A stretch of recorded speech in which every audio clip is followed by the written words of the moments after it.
안녕하세요. 저는 20대 후반 미혼 여자예요. 하지만 나이만 젊을 뿐이지 저도 세상 모진 풍파 많은 일을 겪다 보니 이렇게 저에 대한 얘기를 쓰게 됐어요. 저는 여기 톡톡 사연이 왜 이렇게 재밌는지 모르겠어요. 제가 옛날에 즐겨봤던 사랑과 전쟁 드라마가 끝나서 정말 아쉬웠는데 요즘은 유튜브에서 이렇게 그런 사연들을 듣게 되니 반가운 마음뿐이에요. 아까 나이가 많지도 않은 제가 세상 모진 풍파를 겪었다고 설명드렸죠. 저도 제가 겪었던 슬픈 일, 황당한 일, 화나는 일, 또 그 가운데 좋은 얘기까지 제가 살아왔던 세월을 여러분께 털어놓을까 합니다. 제가 쓰는 글이 좀 어색하거나 훌륭하지 않더라도 내 동생, 딸이 쓰는 글처럼 예쁘게 봐주실 거죠? 그럼 이제 제 얘기 시작해 볼게요. 지금 저는 엄마와 할머니 그리고 이모 이렇게 여자 넷이서 살고 있습니다. 왜 이렇게 여자만 많은 아마조네스 같은 집이 됐냐고요? 이렇게 된 계기는 제가 7살 때 일어났습니다. 그전에는요, 아빠, 엄마, 그리고 남동생 이렇게 넷이서 살고 있었거든요. 다른 친구들처럼 평범한 집이었죠. 그날은 친할머니 환갑잔치가 있어서 우리 가족은 할머니가 계신 시골로 내려갔어요. 즐겁게 할머니 잔치집에서 놀고 있었는데 우리 엄마는 한 통의 전화를 받게 됐습니다.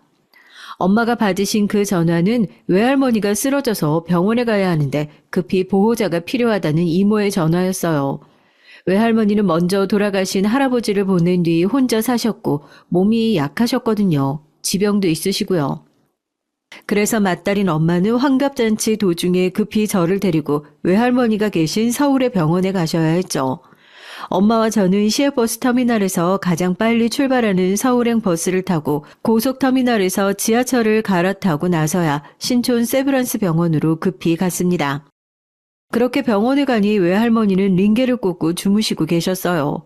사실 우리 집 여자들은 모두 지병이 있어요. 이모 빼고 할머니, 엄마, 저 모두 자가 면역 질환을 갖고 태어난 몸입니다. 자가 면역 질환은 정상적으로 병균과 싸워야 하는 면역 반응이 비정상적으로 과하게 일어나는 질환이에요. 그래서 스트레스나 피로가 쌓이면 그 면역 반응이 잘못 일어나서 염증이 생기거나 세포가 손상 등의 문제를 일으키는 거죠. 다행히 외할머니는 병원 처치 후 안정을 찾으시고 계셔서 저와 엄마는 한숨을 돌리고 병원 지하 식당에서 저녁 식사를 하려던 무렵이었습니다. 이때 또 한 통의 전화를 엄마는 받게 돼요. 그리고 그 전화는 바로 우리 아빠와 남동생의 교통사고 소식이었어요. 외할머니 소식에 급히 서울에 간 우리를 뒤따라서 아빠는 운전을 해서 남동생과 여기 병원으로 오려던 차에 그만 변을 당하신 거죠. 이 청천벽력 같은 소식에 엄마와 어린 저는 바로 다른 병원으로 택시를 타고 정신없이 갔습니다. 제발 내 아들, 남편 목숨이라도 붙어 있으면 뭐든 다 할 수 있어요. 이렇게 택시에서 간절한 기도를 드리던 엄마는 병원에서 아빠 남동생을 찾았습니다. 하지만 그 두 사람을 찾아내고는 곧바로 실신을 하고 말았어요. 그날의 기억이 전 아직도 생생합니다. 아빠와 내 동생은 온통 알아볼 수 없는 핏자국으로 뒤덮여 있었고 찢어진 옷을 입은 채로 병원 시트에 누워 있었습니다. 저는 제 두 눈으로 보고도 믿을 수가 없었어요. 저 뭔지 알 수 없는 몸이 우리 아빠라고? 내 동생이라고? 그런데 우리 엄마는 실신을 하셨고 뒤에 연락받고 온 우리 이모가 제 손을 잡고 병원에서 다급히 이런저런 수속을 밟아줬습니다. 그렇게 저는 아빠와 동생을 하늘나라로 보내드린 이후 지금처럼 할머니 이모와 함께 살게 된 거죠. 이모는 엄마와 나이 터울이 10살 정도 있어요. 그때 이모의 나이가 고등학교 3학년의 어린 나이였지만 그래도 우리 이모가 엄마보다 더 든든했죠. 몸이 약하고 마음이 여린 엄마와 달리 이모는 정말 야무지고 자기 할 말도 잘하는 멋진 분이었거든요. 아빠 없이 여자들끼리만 산다고 친구들한테 놀림받아도 우리 이모는 엄마 대신 저를 위해 그런 친구들 혼도 내주고 우리 아빠인 것처럼 저를 지켜주셨으니까요. 고등학교를 졸업한 이모는 집안 사정이 넉넉하지 않아서인지 대학에 가는 것을 포기하고 일을 구하겠다고 나섰습니다. 엄마가 마트나 시장 가판대 등에서 일을 해서 우리를 먹여 살리시긴 했지만 조금만 무리하면 일을 쉬고 병원에 가야 하니까 수업이 일정하지는 못했어요. 그런 사정을 누구보다 잘 아는 이모는 똑순이 중에 똑순이었죠. 처음에는 공장이나 옷가게 직원, 마트 등 여러 가지 일을 아주 많이 했던 것이 기억이 납니다. 그렇게 늦게까지 일을 하고 집에 와서 이모는 늘 김치나 밑반찬, 안주에 소주잔을 기울이면서 저와 얘기하는 재미로 하루의 고단함을 씻었어요. 그래, 우리 설아. 오늘 학교는 어땠는지 이모한테 얘기 좀 해줄래? 새로 사귄 친구는 있어? 저는 학교에서 있었던 일이며 재미있게 읽은 책 얘기를 이모에게 술술 얘기해줬죠. 우리 조카 덕에 이모가 이제 하나도 안 힘들다. 설아는 나중에 작가해라. 이렇게 얘기 재밌게 하는데 아깝잖아. 이모, 나 글 쓰는 소설가도 되고 싶고, 영화도 내가 엄청 좋아하잖아? 영화 감독도 해보고 싶어. 이런 저를 이모는 뭐든 다 뒷바라지를 해줄 테니 하고 싶은 거 다 하라고 말씀해 주셨죠. 그런 이모가 있어서 저는 아빠 없다고 주눅들지 않고 어른이 될 때까지 잘 커갈 수 있었습니다. 지금 어른이 돼서 돌아보니까 사실 우리 이모 너무 안쓰러운 여자였어요. 20살 꿈 많은 한창 즐겨야 할 젊은 시절에 아픈 엄마와 언니, 게다가 조카까지 건사하느라고 억척스럽게 돈을 모으고 있으니까요. 예쁜 립스틱 바르고 치마 입고 친구들하고 놀러 다니고 싶었을 텐데 우리 이모는 그런 20대를 모르고 살았으니 얼마나 불쌍한 분이에요. 그렇지만 이모는 그런 현실을 받아들이고 체념하는 사람이 아니었습니다. 월급에 만족하지 않고 부자가 되고 싶다며 돈을 한 푼 두 푼 모아서 조금씩 원룸부터 시작해서 부동산을 투자했어요. 시간이 나면 인근 부동산 사장님들에게 바카스 드리면서 좋은 투자처가 있으니까 제일 먼저 알려줘야 한다고 발품을 팔았던 덕에 헐값에 나온 좋은 매물이 있으면 이모는 과감하게 투자도 하면서 조금씩 재산을 늘렸습니다. 그래서 원룸 하나에서 시작해서 몇 년도 안 되어 원룸 건물까지 갖게 됐죠. 한 푼도 없던 20대 어린 아가씨가 어떻게 이런 일을 할 수 있었을까요? 저는 이모 옆에서 늘 지켜봐서 알죠. 이모는 마트에서 일하면서도 원룸 건물에서 생기는 고장 수리도 계단 청소도 혼자 다 맡아서 하고 있었습니다. 사람 쓸 돈도 아껴야 한다고 말하면서 말이죠. 거기에다가 틈틈이 엄마 일 도와서 마트에서 아르바이트도 하고 있었어요. 이렇게 성실하고 열심히 일한 이모 덕에 우리 가족은 마포의 깨끗한 신축 아파트로 이사를 갈 수 있었습니다. 이모가 마포의 좋은 아파트로 이사를 하려고 한 이유는 또 있었어요. 외할머니와 엄마가 종종 병원에 가셔야 해서 다니시던 세브란스 병원이 가깝다는 이유였어요. 게다가 저도 우리 집안 여자들 유전자를 물려받은 탓인지 자가 면역 질환이 발현되기 시작했죠. 류마티스 관절염 질환으로 나타나는 엄마와 달리 저는 전신 홍반성 루푸스 질환이 생겼어요. 얼마 전부터 이유 없이 다리에 멍이 진하게 여러 개 들고 손, 발목 부위가 핏줄이 올라오면서 저릿저릿 아픈 거예요. 그래서 스테로이드, 면역 억제제, 항생제 등 병원 처방약은 봉지 한가득 먹어야 하고 2달에 한 번씩 염증 검사도 해야 했습니다. 제가 고등학생이 되고 나서 이 질환이 나타나자 병원에 자주 다녀야 하는 상황이 되고 나니까 이모는 갖고 있던 돈에 대출을 많이 얹어서 이 아파트를 사신 거예요. 그렇게 헌신적인 이모를 위해 전 더 열심히 공부해서 대학교에 입학했습니다. 옛날부터 책과 영화를 좋아해서 진로를 고민했지만 우리 집 형편상 영화를 만들겠다고 진로를 정하기에는 너무 염치가 없었죠. 그래서 도서관 사서가 되고 싶은 마음에 문헌정보학과를 전공하기로 했습니다. 여느 대학생들처럼 술 마시고 놀거나 방탕하게 시간을 보내기에는 제 몸도 약했고 우리 집 사정이 넉넉하지 못했으니까요. 늘 대학교 도서관에서 공부하고 책을 보며 그렇게 지냈어요. 그러다 보니 자연스레 도서관 사서분들이나 교직원분들하고도 친분이 생겼죠. 덕분에 학교 도서관 사서 아르바이트나 장학 제도가 있으면 저에게 알려주셔서 제가 좋아하는 도서관에서 용돈도 벌며 일할 수 있었습니다. 하지만 이모는 그런 저를 못마땅해 하셨어요. 설아야, 내가 놀고 싶은 거 참고 하고 싶은 일 참고 왜 어린 나이부터 돈을 번 줄 알아? 내 이쁜 조카만은 마음껏 하고 싶은 거 하고 살았으면 해서야. 그런데 왜 하고 싶은 영화는 안 배우고 맨날 도서관에서 공부만 하고 이젠 돈까지 벌겠다고? 이모, 마음 내가 왜 모르겠어. 이모는 내가 가장 친한 친구고 엄마나 마찬가지인걸. 이모, 나 싫은데 억지로 그러는 거 아니야. 내가 좋아하는 책도 마음껏 읽을 수 있고 또 가까이 할 수 있어서 나 지금 너무 좋아.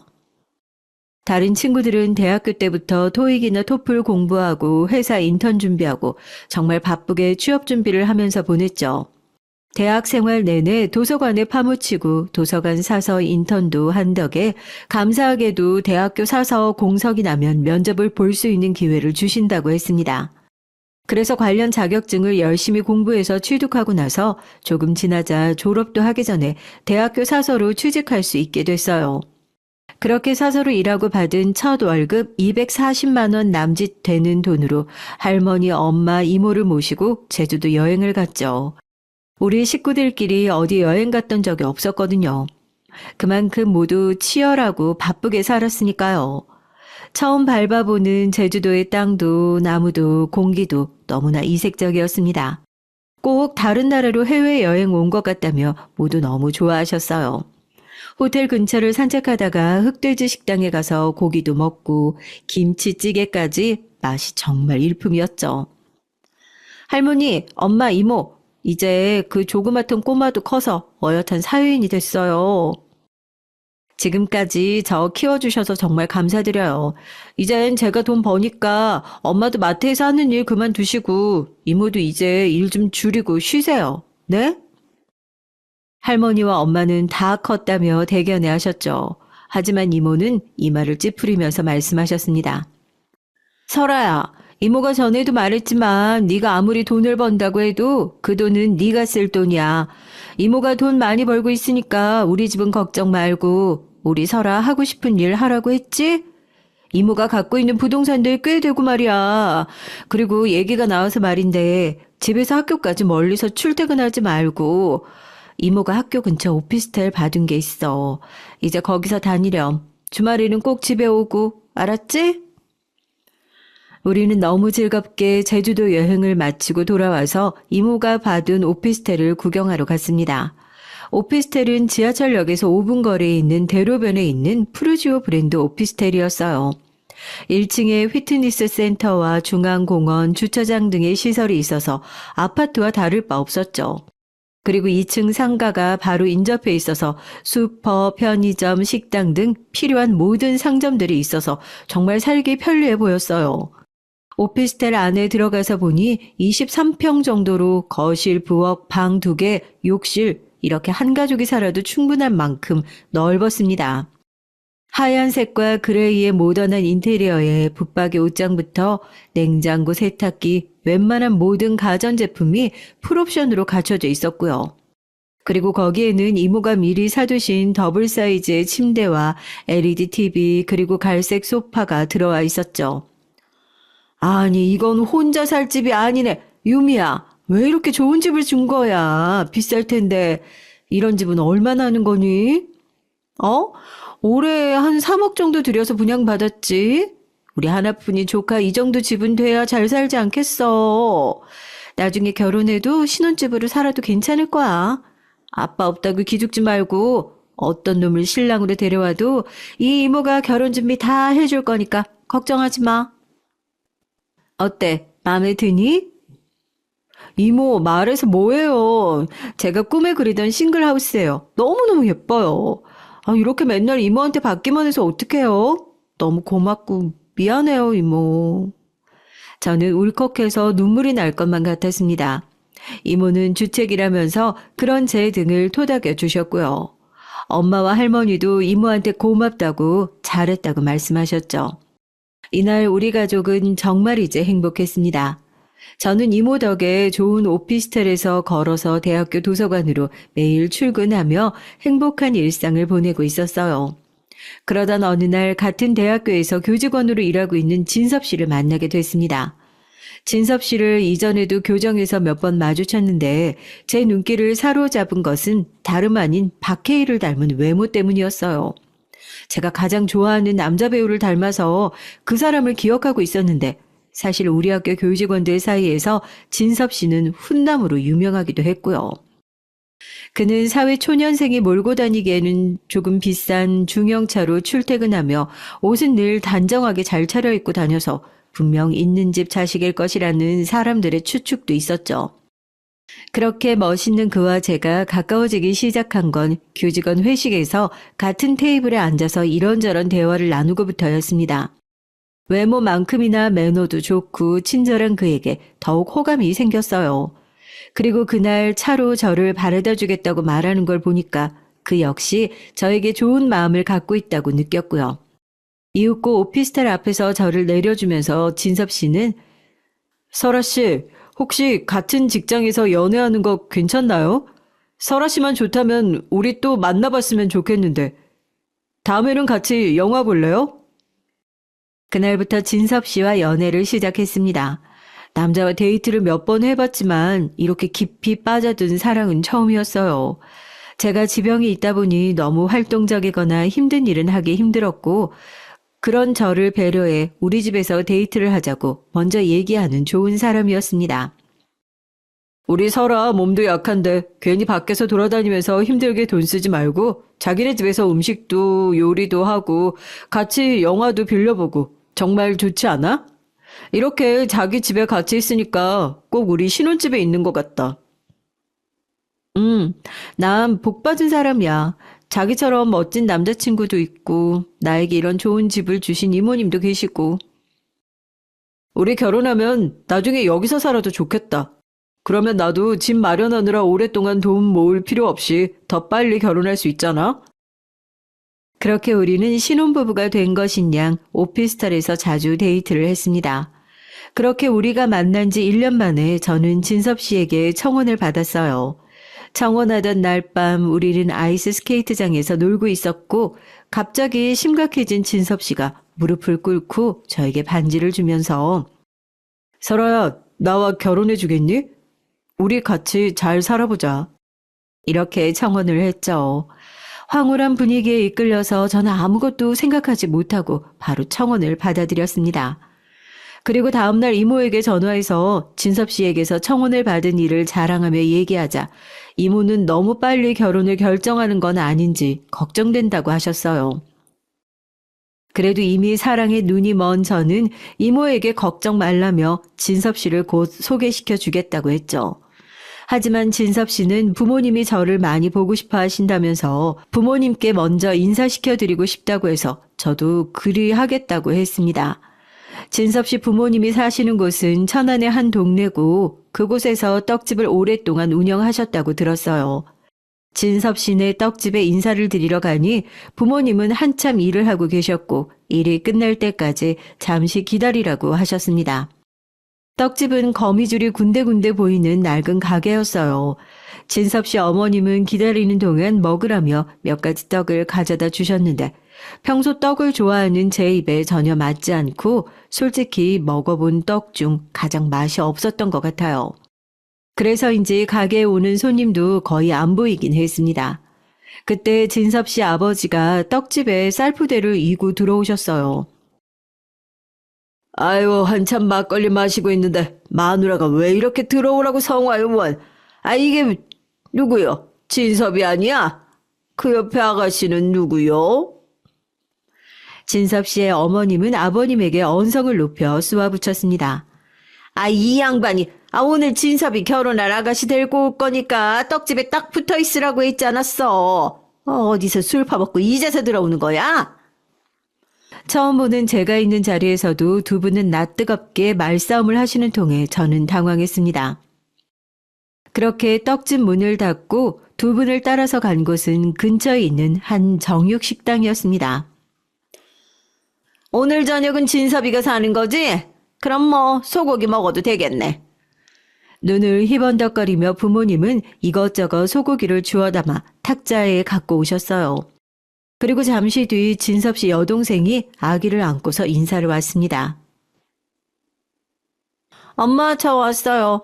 아기가 하도 젖도 안 먹고 보채는 통에 좀 늦었네. 이게 뭐야? 소고기네? 아싸 오랜만에 몸보신 좀 하겠구만.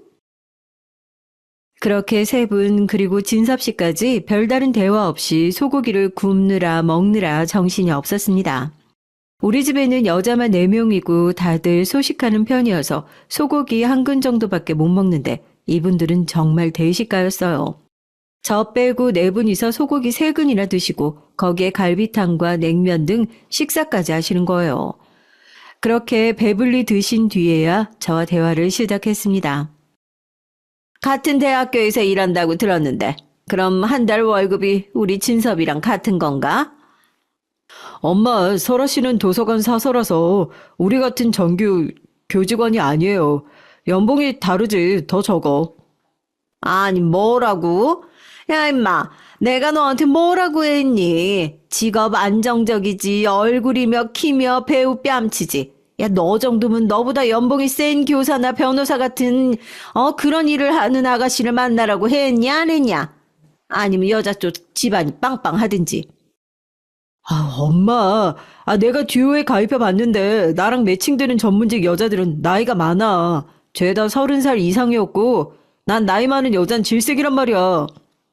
이놈이, 아이고, 세상을 몰라요, 뭘 몰라. 그래도 설아 씨는 서울에 3억이 넘는 자기 집도 있다고요. 이런 노골적인 대화를 제 앞에서 바로 할 수 있다니 너무 어이가 없어서 저는 진땀이 났어요. 진섭 씨의 마지막 말에 시모는 잠시 생각하더니 그제서야 저에게 눈을 돌려 이것저것 물어보기 시작하는 겁니다. 진섭이 말이 사실이요? 벌써 자기 집이 있어? 어려 보이는데 어찌? 아버지가 해주셨나? 저희 아버지는 어렸을 때 돌아가셨고요. 어머니와 할머니 그리고 이모님과 함께 살고 있었는데 이모가 저에게 집을 사주신 거예요. 에? 아버지가 없어? 여러모로 기우는 집이구만. 이 동네에서 오랫동안 떡집하면서 겨우겨우 입에 풀칠만 하는 우리 집보다 설아 씨네가 잘 살걸요? 이모님은 부동산도 많이 하셔서 서울 마포의 새 아파트에 산다는데 뭘. 아유, 이놈아, 무슨 소리야. 나랑 바깥 영감은 이 동네 터줏대감이라고 모르는 사람이 없어. 그래서 요 동네 옆에네들이 하는 개는 죄다 내가 개주를 하고 있고 말이야. 나 모르면 이 동네 간첩이야. 우리 진섭이가 어릴 때부터 잘생기고 똑똑해서 동네에서 인물이 났다고 소문이 자자했지. 개천에서 욕 났다고. 그래서 지짝으로 대단한 아가씨 데리고 올 줄 알았지만 아휴, 조금 아쉽네. 그래도 뭐 어쩌겠어. 아가씨, 그럼 지금 살고 있는 아파트에 진섭이랑 신혼살림 차릴 건가? 엄마, 아파트가 아니고 오피스텔이에요. 아니, 오피스텔? 그럼 아파트보다 별로인 거 아니야? 오피스텔이라도 거실이랑 방도 2개고 웬만한 아파트랑 똑같아. 이름도 푸르지우던데? 뭐 진짜? 방도 2개면 둘이 살긴 너무 넓은 거 아니니? 인사드리는 자리에서 진섭 씨네 가족들은 이렇게 집, 연봉에 관련된 얘기만 나눴습니다. 집안 분위기가 다 다른 건가? 그냥 솔직하신 분인 걸까? 저는 그렇게 애써 심란한 마음을 달래며 결혼 준비를 하기 시작했어요. 그런데 진섭 씨네에서 결혼식을 천안에 있는 식장에서 하겠다고 하는 거예요. 보통 처가 쪽 혹은 부부가 사는 쪽이나 직장이 있는 곳에서 하니까 서울에서 하는 게 당연하다고 생각했는데 엉뚱한 천안이라뇨? 우리는 결혼식에 갈 식구가 적지 않니? 그래서 천안에서 결혼해도 괜찮다. 그쪽 어르신들이 하자는 대로 따르는 게 좋겠구나. 이렇게 엄마는 저에게 말씀하셨고 괜히 이런 일로 결혼도 전에 진섭 씨와 말다툼하고 싶지 않아서 저는 천안의 식장을 알아보기로 했어요. 그런데 어느 날 예비 시모는 예단을 얼마 줄 건지 전화로 물어오셨습니다. 갑자기 구체적인 액수를 얘기하시니 당황스럽기도 하고 이게 예절에 맞는 건지 모르겠어서 이모에게 상의를 했죠. 설아야, 너 결혼 준비한 지 한 달도 채 안 됐지 아마? 나도 결혼을 안 해봐서 잘은 모르지만 주변 분들과 얘기해봐도 예비 사돈댁 분들이 예 있는 분들 같진 않네. 예단비는 결혼 준비 거의 막바지에 서로 오가는 건데 신랑도 아니고 너한테 바로 물어보는 건 좀 경우가 아닌 것 같다. 앞으로는 잘 모르겠거나 어려운 일 있으면 이모가 사돈 어른과 얘기해본 게 어떨까? 하지만 이모보다 먼저 결혼하는 점이 가뜩이나 미안한데 처녀인 이모에게 그런 일까지 부탁드리는 게 너무 미안했어요. 아니야, 이모. 생각해보니까 진섭 씨가 그런 난처한 일은 자기 통해서 얘기하라고 했는데 내가 깜빡했지 뭐야. 이모 걱정 안 하게 잘할게. 진섭 씨 부모님 나를 예뻐해 주셔. 걱정 마세요. 이 말은 거짓이었습니다. 진섭 씨는 골치 아픈 문제는 나서고 싶어 하지 않았고 무엇보다 우리 부모님 말씀이 맞으니까 자식인 우리는 그대로 따르는 게 좋다는 입장이었어요. 어머님, 예단비는 제가 모은 돈으로 하고 싶은데 제가 지금까지 모은 돈이 2천만 원 정도 돼서 그 정도 드릴 수 있을 것 같아요. 에? 아이, 그거밖에 안 된단 말이냐? 나는 3천 이상은 생각하고 있었는데, 아유, 어쩌겠냐. 우리 아들이 이 정도밖에 안 되는 여자를 데리고 온 것을. 알았다.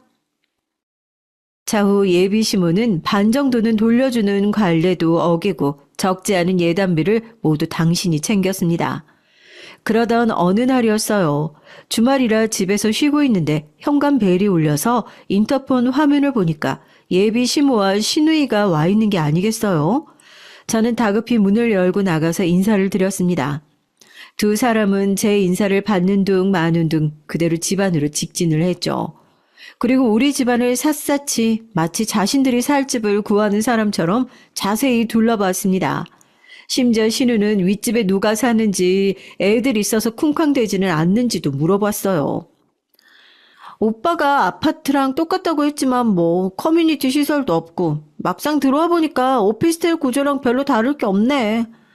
그래도 새 집이라 깨끗하고 풀옵션이라 사는 건 편하겠다. 그치 엄마? 그러게 말이야. 지하철이랑 버스 정류장도 가까우니까 다니기 편하겠고. 저 두 분 어떻게 오신 거예요? 연락도 없으시고. 아니 우리 아들 살 집인데 내가 연락을 미리 하고 와야 되는 거냐? 가족끼리 그러는 거 아니다. 그렇게 두 사람은 우리 집에서 점심도 드시고 서너 시간 정도 머물다 가셨어요. 저는 이렇게 제가 살고 있는 집에 연락도 없이 오시는 게 기분이 좋진 않았죠. 진섭 씨에게 전화를 걸어서 오늘 일을 설명했습니다. 하지만 진섭 씨의 반응은 뜻밖이었어요. 엄마 말씀 틀린 거 없는데 뭐. 앞으로 우리가 살 집이 궁금하지 않으시겠어? 이게 다 우리 걱정해서 하시는 일이니까 좋은 마음으로 받아들이자고. 저는 천성적으로 싸우는 일을 잘 못해요. 그리고 원래 결혼 준비하면서 많이들 이런저런 어려움을 겪는다고 들어서 웬만한 일은 제가 참자고 생각하며 지냈습니다. 하지만 이런저런 일을 겪다 보니 스트레스로 인해 제 몸은 갈수록 좋지 않았어요. 알고 있던 B형 간염이 심해져서 간 수치는 올라가고 염증 반응이 커져서 병원에서는 더 자주 염증 검사를 해야 한다고 했습니다. 어느 날인가는 근무를 하다가 갑자기 호흡이 곤란해져서 급히 병원 응급실로 갔어요. 병원에서는 제 자가 면역 질환이 악화돼서 모세혈관이 자주 터지고 급기야 심장과 폐에 무리가 왔다고 설명을 했습니다. 그래서 복용하는 약도 늘리고 더 자주 병원에서 검사를 받고 치료를 해야 한다고 했죠. 무엇보다 스트레스를 받지 말고 절대 무리하면 안 된다고요. 그날 저는 울면서 진섭 씨에게 얘기를 했죠. 진섭 씨, 내가 결혼 준비하면서 무리했는지 병이 악화됐어. 오늘 호흡이 안 돼서 응급실도 다녀왔고. 당분간 진섭 씨가 나서서 결혼 준비해주면 안 되겠어? 저럼 많이 아팠어? 그래, 내가 다 알아서 할게. 걱정 말고 몸 잘 챙겨야지. 이렇게 믿음직하게 얘기해주는 진섭 씨에게 너무 고마웠습니다. 그리고 며칠 뒤 진섭 씨는 문자를 보내왔어요. 자기야, 연봉이랑 실수령 월급 얼마인지 구체적으로 알려주라. 그리고 지금 갖고 있는 게 그 집 말고는 없어? 주식이나 다른 부동산. 아니, 현금은? 내가 앞장서서 모든 일을 하려면 경제권이 있어야 하니까 우리 솔직히 오픈하자. 물론 진섭 씨 말이 틀린 건 아니었죠. 하지만 저는 진섭 씨가 말한 재산이나 연봉에 대해 하나도 모르는걸요. 그리고 아직 결혼식을 올리기 전인데 왜 그렇게 구체적으로 알아야 하는 건지 궁금하기도 했습니다. 자기야, 그럼 진섭 씨 것도 오픈해주면 안 될까? 우리 이런 돈 얘기는 결혼식 올리고 해도 되지 않아? 왜 급한 일이 있는 거야? 우리 엄마가 우리 합치고 나면 용돈을 얼마를 보내줄 수 있냐고 물어보셔서 우리 수입이 얼마인지 알아야 정할 수 있지. 결혼을 준비하면서 우리 집에서는 진섭 씨나 그쪽 집에 무언가 요구한 기억이 없어요. 늘 그 집에서 요구를 해올 뿐이죠.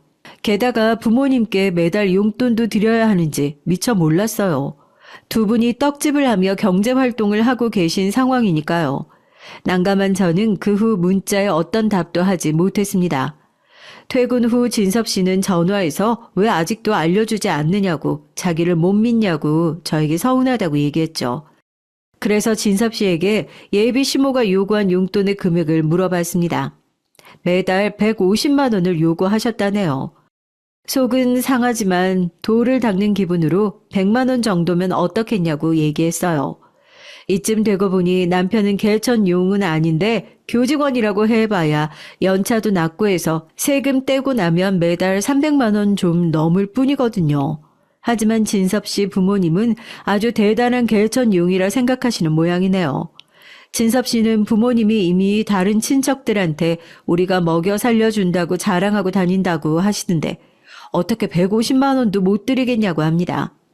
그렇게 진섭 씨나 예비 시모에게 실망을 하면서도 저는 이 결혼을 멈추지 못했어요. 이미 학교에 결혼 소식이 다 나 있는 데다가 저는 진섭 씨를 많이 좋아했었거든요. 아직 우리나라는 결혼할 때 여자가 속상한 일이 많은 거라며 스스로 위로해가며 참았습니다.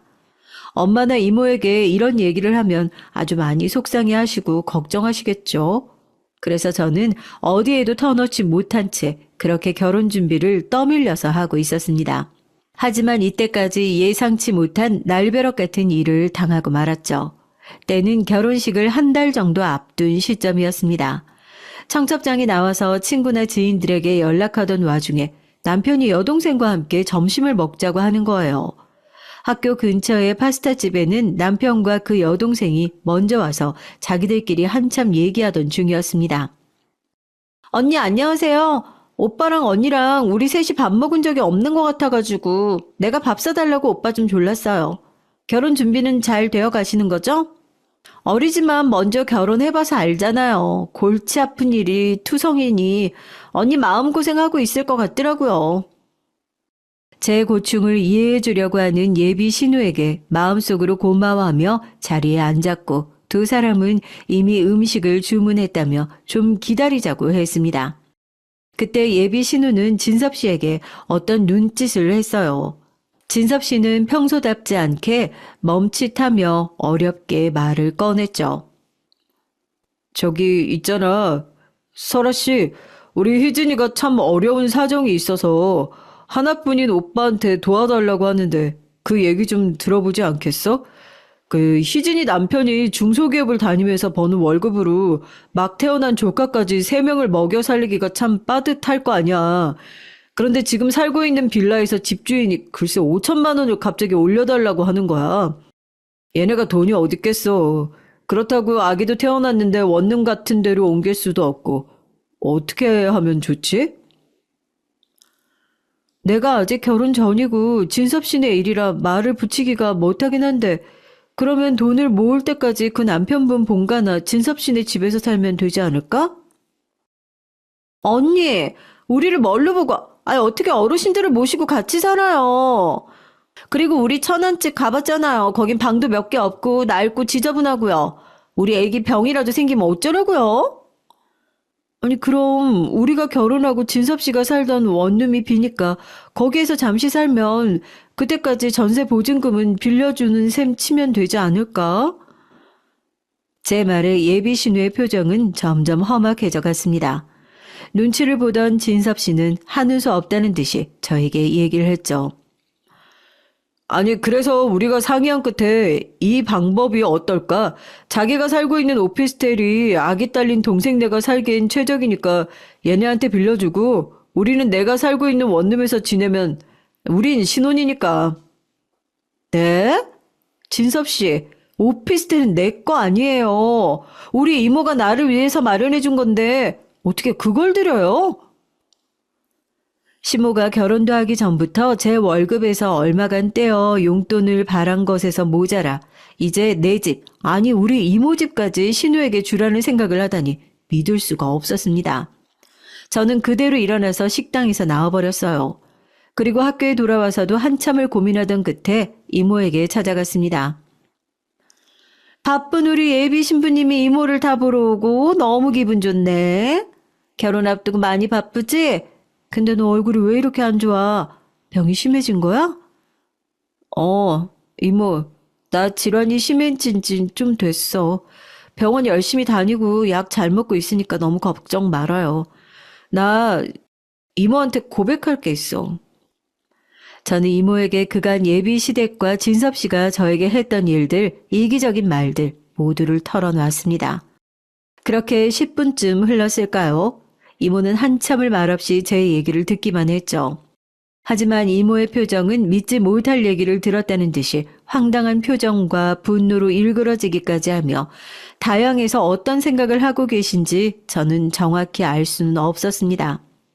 그래도 이모가 아끼는 조카가 당했던 그간의 일에 대해 안타까워하는 마음 그 하나만은 알 수 있었죠. 아이고, 이 멍충아. 왜 이제야 털어놔? 혼자서 참고 당하기만 하다가 몸까지 상하고. 이거 하나만 물어보자. 너 남자친구랑 결혼을 꼭 해야 하니? 결혼하지 않으면 못 견딜 정도로 사랑해? 역시 이모는 날카로운 통찰력을 갖고 있었어요. 사실 이 상황이 힘들고 견디기 어려웠을 뿐 진섭 씨와 정리할 수 있을지에 대해서는 제 마음을 들여다보지 못했다는 걸 깨달았죠. 너도 쉽게 결혼할 남자를 정할 아이가 아니라는 걸 알기에 먼저 물어보는 거야. 솔직히 말하면 그 집에 나 너 시집 안 보내. 아니 못 보내. 하지만 앞으로 모든 일을 정리하기 위해선 무엇보다 네가 진섭이에 대한 마음을 정리하는 게 우선이야. 할 수 있겠어? 이모와 대화를 한 뒤 저는 진섭 씨에게 급히 카페에서 만나자고 연락을 했습니다. 헤어지려는 생각을 하는 순간 너무 보고 싶어지는 걸 어떡해요. 진섭 씨는 바쁘다며 약속 시간보다 40분이 넘어서 카페에 왔습니다. 그날 그렇게 가버려서 내가 화가 좀 났는데 뭐 반성한 것 같으니까 넘어가 주는 거야. 오피스텔은 생각 좀 해봤어? 지금 동생이 계속 전화질이야. 언제 이사 갈 수 있냐고. 아주 보채는 데는 선수라니까.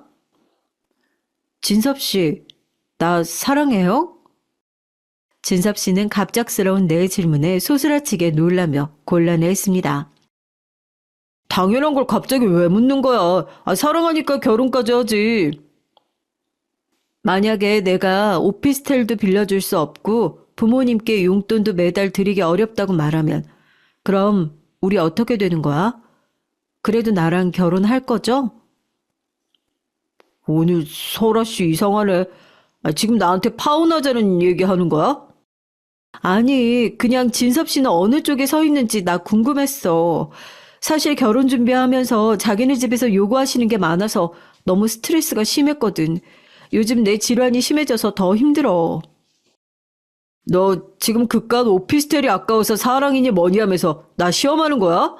우리 부모님은 지금까지 나 하나만 바라보며 고생하신 분들이야. 그런데 내 가족에게 잘해주는 게 고가인 거야? 이렇게 나오면 나도 너에 대한 생각이 바뀔 수밖에 없어. 네가 이렇게 쪼잔한 애인 줄 몰랐다. 파혼하든지. 그렇게 진섭 씨는 카페 밖으로 휙 나가버렸습니다. 저는 마음이 착잡했어요. 그 뒤로도 진섭 씨는 제게 연락도 안 하고 제 전화나 톡도 받아주지 않았습니다.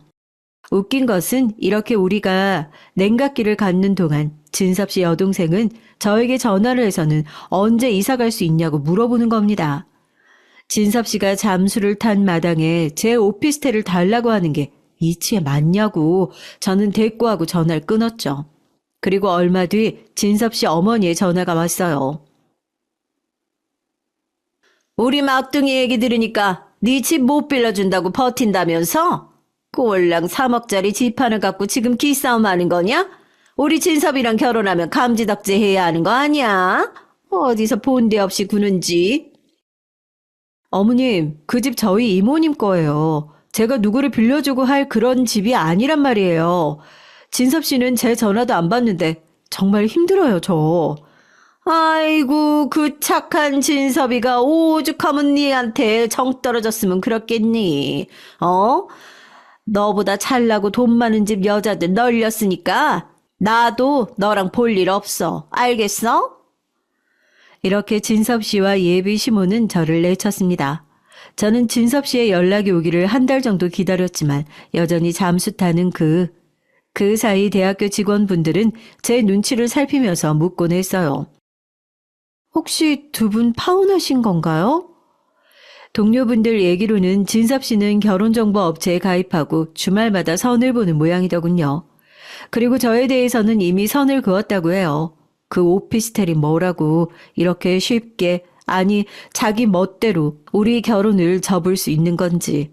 제 마음은 이제 한계에 다다랐어요. 정신적으로 힘들었고 이제 제대로 서 있을 수 없을 만큼 숨을 헐떡이는 날들이 많아져서 걸핏하면 병원에 입원해야 했습니다. 이런 저를 보시는 외할머니, 엄마, 이모 모두 정말 속상해 하셨죠. 하지만 제가 마음 아파할까봐 저에게 이유는 물어보시지 않은 건 아마 이모가 가족들에게 진섭 씨네 일을 얘기하셔서 알고 계신 눈치였습니다. 저를 볼 때마다 이모는 가슴을 치며 욕을 했어요. 육실할 놈, 죽일 놈, 지가 내 귀한 설아 눈에 눈물 나게 하고 멀쩡하게 살 줄 알아? 내가 지켜볼 거야. 얼마나 좋은 여자 만나는지. 아니면 지같이 못된 여자 만나서 된통 당하던지. 그리고 병원에서 퇴원하던 날 저와 엄마 그리고 할머니를 모시고 강원도의 한 별장에 데려갔어요. 우리 설아랑 언니, 엄마 공기 좋은 곳에서 이 좋은 별장에서 당분간 푹 쉬세요. 그리고 이제 다들 먹고 살 걱정하지 말고 일 그만둬요. 특히 설아. 그 자식 얼굴 보니까 더 힘들지? 학교 그만둬. 우리는 모두 어리둥절했습니다. 갑자기 일을 그만두라니요. 사실 그간 좋은 일이 있었어. 우리 이제 부자 됐어. 평생 놀고 먹어도 되는 부자. 이런 극적인 반전이 있을까요? 파혼 이후 침울해하던 저와 엄마는 이모에게 자초지종을 설명해달라고 했습니다. 그동안 내가 부동산 투자하면서 아파트로는 성이 안 차서 수원 쪽 외곽에 논밭을 꽤 사지 않았겠어? 근데 몇 달 전에 그 땅에 이편한 세상하고 자의해서 대단지 아파트를 짓는다며 매입 의사를 전해왔지. 그렇게 얘기가 잘 돼서 토지 매매 계약도 했고 계약금만 무려 8억, 잠금까지 다 받으면 80억이 생기는 거야. 우리 이제 떵떵거리며 돈 걱정 안 하고 살 수 있다고요. 설아야, 그 진섭이 자식이나 그 집 식구들 평생 너를 쪽쪽 빨아먹을 벌레 같은 인간들이야. 이렇게라도 헤어진 게 잘 된 일이지 뭐니? 이제 우리 돈도 있으니까 더 격에 맞고 좋은 남자 만나자. 알겠지? 이 기쁜 소식을 듣고도 믿겨지지가 않았죠. 로또를 3-4번은 당첨돼야 생길 돈을 우리 이모가 번 거예요. 이런 꿈 같은 일이 생기다니 여러분은 믿겨지시나요? 사실 진섭 씨와 그렇게 안 좋게 헤어지고 학교에서 그 사람 얘기를 듣거나 마주칠 때마다 가슴이 답답하고 식은땀이 났는데 이제 해방이라니 너무 다행이었습니다. 다음날 근무하던 대학교에 사직서를 제출하고 나오는 길에 진섭 씨를 마주쳤어요. 그 얼굴은 아직도 제대로 볼 수 없는 저는 외면한 채 지나치려고 했죠. 그때 진섭 씨가 말을 걸었습니다. 학교 그만둔다면서? 그럼 앞으로 뭐 해먹고 살려고? 파혼한 여자가 돈이라도 벌어야 하지 않겠어? 당신이 걱정해주지 않아도 우리 이모 덕에 먹고 살 걱정 없으니까 신경 쓰지 마세요. 이제 내 마음에서 지운 그는 끝까지 치졸한 모습이었습니다. 아니, 그 카카오톡 프로필 사진의 별장이 너네 이모 거야? 아, 왜 전에 그런 얘기를 하지 않았어? 알 바 없어요. 우리 이렇게 말하는 사이 이제 아니잖아? 앞으로 마주치지도 말아요. 저는 그 사람이 더 이상 그립지 않고 마주치기 싫은 남자가 됐을 뿐입니다. 제 팔을 잡고 대화를 이어가려고 했던 진섭 씨를 뿌리치고 나와서 강원도로 향했어요. 그날부터 500평 부지의 아름다운 강원도 별장에서 바닷가 산책도 하고 맛있는 회도 먹으며 행복한 나날을 보냈죠. 그런데 알 수 없는 일입니다. 사직서를 제출한 날 마주친 뒤로 진섭 씨는 계속 저에게 전화를 하고 톡을 보내는 거예요. 톡의 내용은 뻔한 것이었죠. 그날 너를 보고 나니까 내가 잘못한 걸 알게 됐다. 우리 다시 만나자. 지금 강원도 이모 별장에 있냐? 어딘지 알려주면 만나러 내가 바로 갈게. 하지만 이미 제 마음에서는 지운 사람이었습니다. 이런 연락도 이제 귀찮고 구차할 뿐이었죠. 바닷가 눈앞에 펼쳐진 카페에서 이모와 커피를 마시고 있는 날 또 이런 연락이 와서 전화기를 꺼버리자 이모가 빙그레 웃으며 말했습니다. 요즘 그 자식이 너한테 계속 연락하지? 설아 너 혹시 흔들리는 거 아니겠지? 이모 농담해? 나 그 사람 다 잊었어. 그렇게 설레이던 연락도 이제 스토커처럼 느껴질 뿐이라고. 내가 그런 놈을 왜 다시 만나겠어? 그래, 그렇지. 그럼 내가 재밌는 얘기 하나 해줄까? 그놈이 너를 다시 잡으려고 하는 이유가 뭘 것 같아? 너를 사랑해서? 걔가 얼마나 계산적이고 못된 놈인지 겪어봐서 아니라는 거 알 거야. 너 살던 오피스텔 부동산 사장님이랑 이모가 좀 아는 사이거든? 사실 몇 달 전부터 그 집 엄마랑 동생이 거기를 뻔질나게 지들 집이 된 양 드나들면서 부동산에서도 그런 얘기를 했대. 여기 508호 며느리 집이긴 한데 곧 신우한테 줄 거라고. 이미 동네며 집이며 봐놨고 얼마 안 있으면 신우네 식구들이 이사 올 거니까 잘 부탁한다고 말이야. 너한테 말은 안 했지만 그 집 사람들이 거지처럼 남의 돈이나 재산 노리는 인간들이라는 걸 이모는 알고 있었지. 근데 네가 진섭이랑 헤어지고 나서 그 동생이 지나가다가 그 부동산에 들렀다지 뭐니? 자기 오빠가 이제 의사나 변호사, 교사 같은 여자들이 줄을 서대서 여기 508호 여자하고는 볼 일 없다면서 자랑을 했다는 거야. 참네. 그래서 그 얘기를 듣던 부동산 사장님이 박장대소하면서 웃고 이 얘기를 해준 거지. 그분들 아주 웃기네. 이 집 이모님이 투자했던 땅이 대박난 걸 알아요? 이제 그 집 재산이 100억은 넘을 텐데 물려줄 자식도 없는 이모님이 그 재산 누구한테 주겠어요? 다 508호 아가씨 거겠지. 이미 그 아가씨 명의로 빌라랑 건물 세 채를 증여해 주겠다고 하시던데. 아이 그렇게 이 집 노리고 돈돈거리며 못사게 굴더니만 복덩이를 스스로 굴러찼네. 당신들 로또 놓친 거야. 이 말을 듣고 난 진섭 씨 동생은 기함에서 다급히 자기 엄마와 오빠에게 이 소식을 전했겠죠.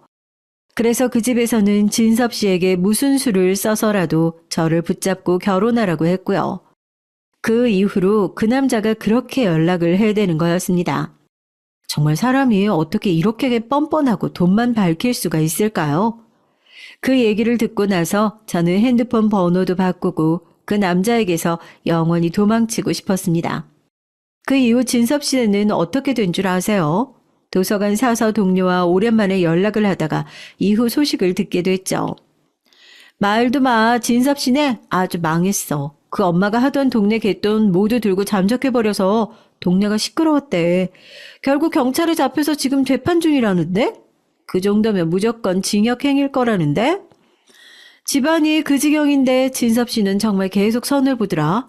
아니 그러면 뭐하냐고. 가진 거 하나 없이 눈만 높다고 결혼정보업체에서도 소문이 나서 더 이상 소개팅도 안 해주겠다고 회비 환불해주면서 내쫓더래. 그리고 그 남자 너랑 헤어진 것도 돈 때문이라면서 학교에서도 어떤 사람인지 이미 알만한 사람은 다 알아서 맨날 뒤에서 욕해. 얼굴만 번지르르 했지 엄마랑 합심해서 여자 빨대 꽂는 남자라고 말하니까 말이야. 너무 창피해서 나 같으면 학교 그만뒀다. 동료의 얘기로 진섭 씨의 근황 얘기를 들으니 고소했습니다. 저를 그렇게 힘들게 하고 돈 때문에 한순간에 돌변하더니 결국 그 돈도 진섭 씨를 버린 것 같았으니까요. 한편으로는 그런 사람과 결혼해서 가족의 인연을 이었다면 내가 얼마나 불행해졌을지 하늘에 계신 아버지와 동생이 구해주었다는 생각이 들었습니다. 이렇게 저의 파운 스토리는 끝이 났어요. 여러분도 저처럼 사람을 돈으로만 보는 속물을 만날 수 있으니까 조심하세요. 그런 인간들은 물주만 쫓아다니는 똥파리 같은 존재일 뿐 인생에 하나도 좋을 게 없으니까요. 그럼 저는 이만 인사드릴게요. 안녕하세요. 저는 30대 직장인입니다. 한국에 대한 관심도가 높아지면서 몇 년 전부터 뭐든 K를 붙여서 부르는 말이 참 많아졌어요. K-팝을 시작으로 K-드라마, K-푸드 등 점점 단어들이 늘어나더니 이제는 K-장녀, K-장남이라는 말도 생겼더라고요. 눈치를 채신 분들도 계시겠지만 제가 바로 K-장남입니다. 3살 터울씩 아래로 남동생과 여동생이 하나씩 있죠. 어느 집에서는 부모님이 거는 기대감이나 책임감으로 인해 K장남으로 자라게 되었다고 하던데 저희 집의 경우는 좀 달랐어요. 하루아침에 되어버렸다고나 할까요? 충격적이게도 제가 중2 때 자고 일어났더니 두 분이 아무것도 남겨두지 않고 사라지셨거든요. 지금이야 담담하게 얘기하지만 당시 저는 갑자기 증발한 부모님과 그런 저희를 귀찮다는 듯이 바라보는 이모의 시선 속에 아무것도 생각할 수 없었어요. 이모는 겨우 푼돈 쥐어주고 짐덩이를 맡아두고 사라졌다며 저희 어머니를 매일같이 저주하듯 악담을 퍼부었고 동생들은 그 상황을 받아들이지 못했죠.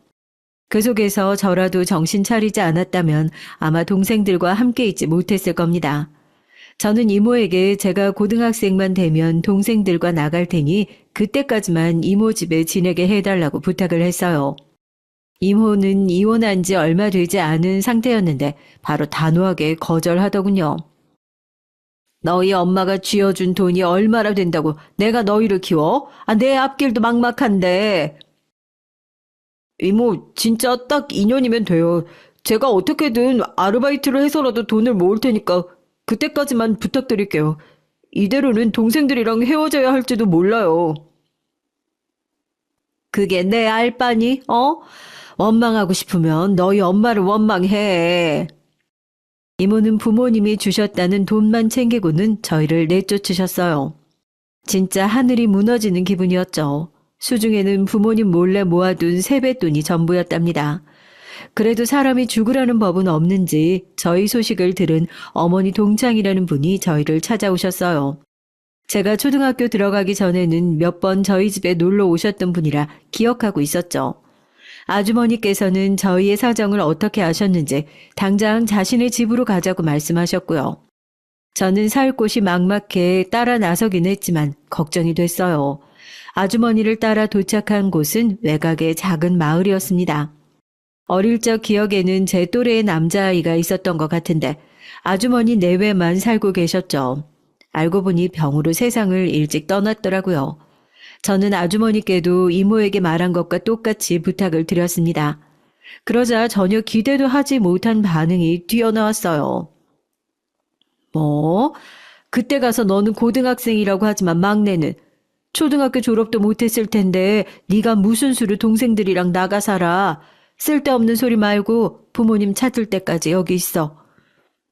하지만 저희 수중에 있는 돈이라고는 누가 너희더러 생활비 내래?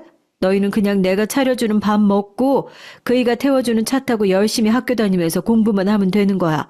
별 걱정을 다 하고 있어 참나. 하지만 죄송해서요. 이모 말로는 부모님들이 남겨두신 돈이 좀 있는 모양인데 그것도 이모가 다 가져가셔서. 어허, 아직 어린 녀석이 무슨 생각이 그렇게 많아?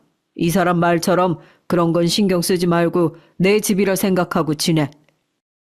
아주머니와 아저씨께서는 불같이 화를 내시며 그런 생각할 시간이 있으면 차라리 잠이라도 자라고 혀를 차셨죠. 부모님께 버림받고 이모에게 내쳐진 저희에게는 정말 그 어떤 말보다 따뜻하게 다가왔답니다. 아주머니 댁에서의 생활은 행복했어요. 처음엔 눈치 보며 경계하던 동생들도 언제부터인가 아주머니와 아저씨에게 마음을 열고 다가갔죠. 저는 그렇게 학창시절을 보내고 서울로 대학을 갔습니다. 나름 이름 있는 대학에 합격한 날 두 분은 저만큼이나 기뻐하시며 대학생이 된 저를 축하해 주셨어요. 저는 대학을 다니면서 한 번도 아르바이트를 쉬어본 적이 없습니다. 학비며 생활비며 더 이상은 아주머니께 손 벌리고 싶지 않았거든요. 그래서 과외도 미친 듯이 하고 남는 시간에는 장학금을 받기 위해서 도서관에서 살다시피 했어요. 연애 따위에 눈 돌릴 시간이 어딨겠어요. 군대를 다녀와서도 변한 건 없었죠. 여동생은 헤어 디자이너가 되겠다고 일찍부터 대학은 접었지만 막내는 검사가 목표라 진짜 열심히 공부를 하고 있었거든요. 그 뒷바라지는 제가 해야 하지 않나 싶었습니다. 그렇게 시간을 보내는 동안 동생들은 모르겠지만 저는 단 한 번도 부모님이 보고 싶지 않았습니다. 저의 기억 속의 두 분은 저희 남매들을 버리고 간 사람일 뿐이었거든요. 그리고 저희에게는 부모님보다 훨씬 더 저희를 아끼고 생각해 주시는 아주머니와 아저씨가 계셨고요. 그래서 제게 부모님에 관한 얘기를 갑자기 꺼내셨던 그날은 잊을 수가 없었답니다. 그날은 제가 외국계 기업에 입사가 결정된 날이었어요. 엄청난 경쟁률이라 떨어질 줄 알았는데 끝까지 살아남아 얼떨떨한 기분이었죠. 아주머니께서는 눈물까지 보이시면서 저를 축하해 주셨습니다. 그리고 그날 밤 아주머니께서는 저를 따로 불러내시더니 한눈에 봐도 꽤 오래되었다 싶은 편지를 보여주셨어요. 뭔가 싶어 열어본 저는 충격으로 한동안 움직일 수가 없었죠. 바로 어머니의 글씨체였거든요.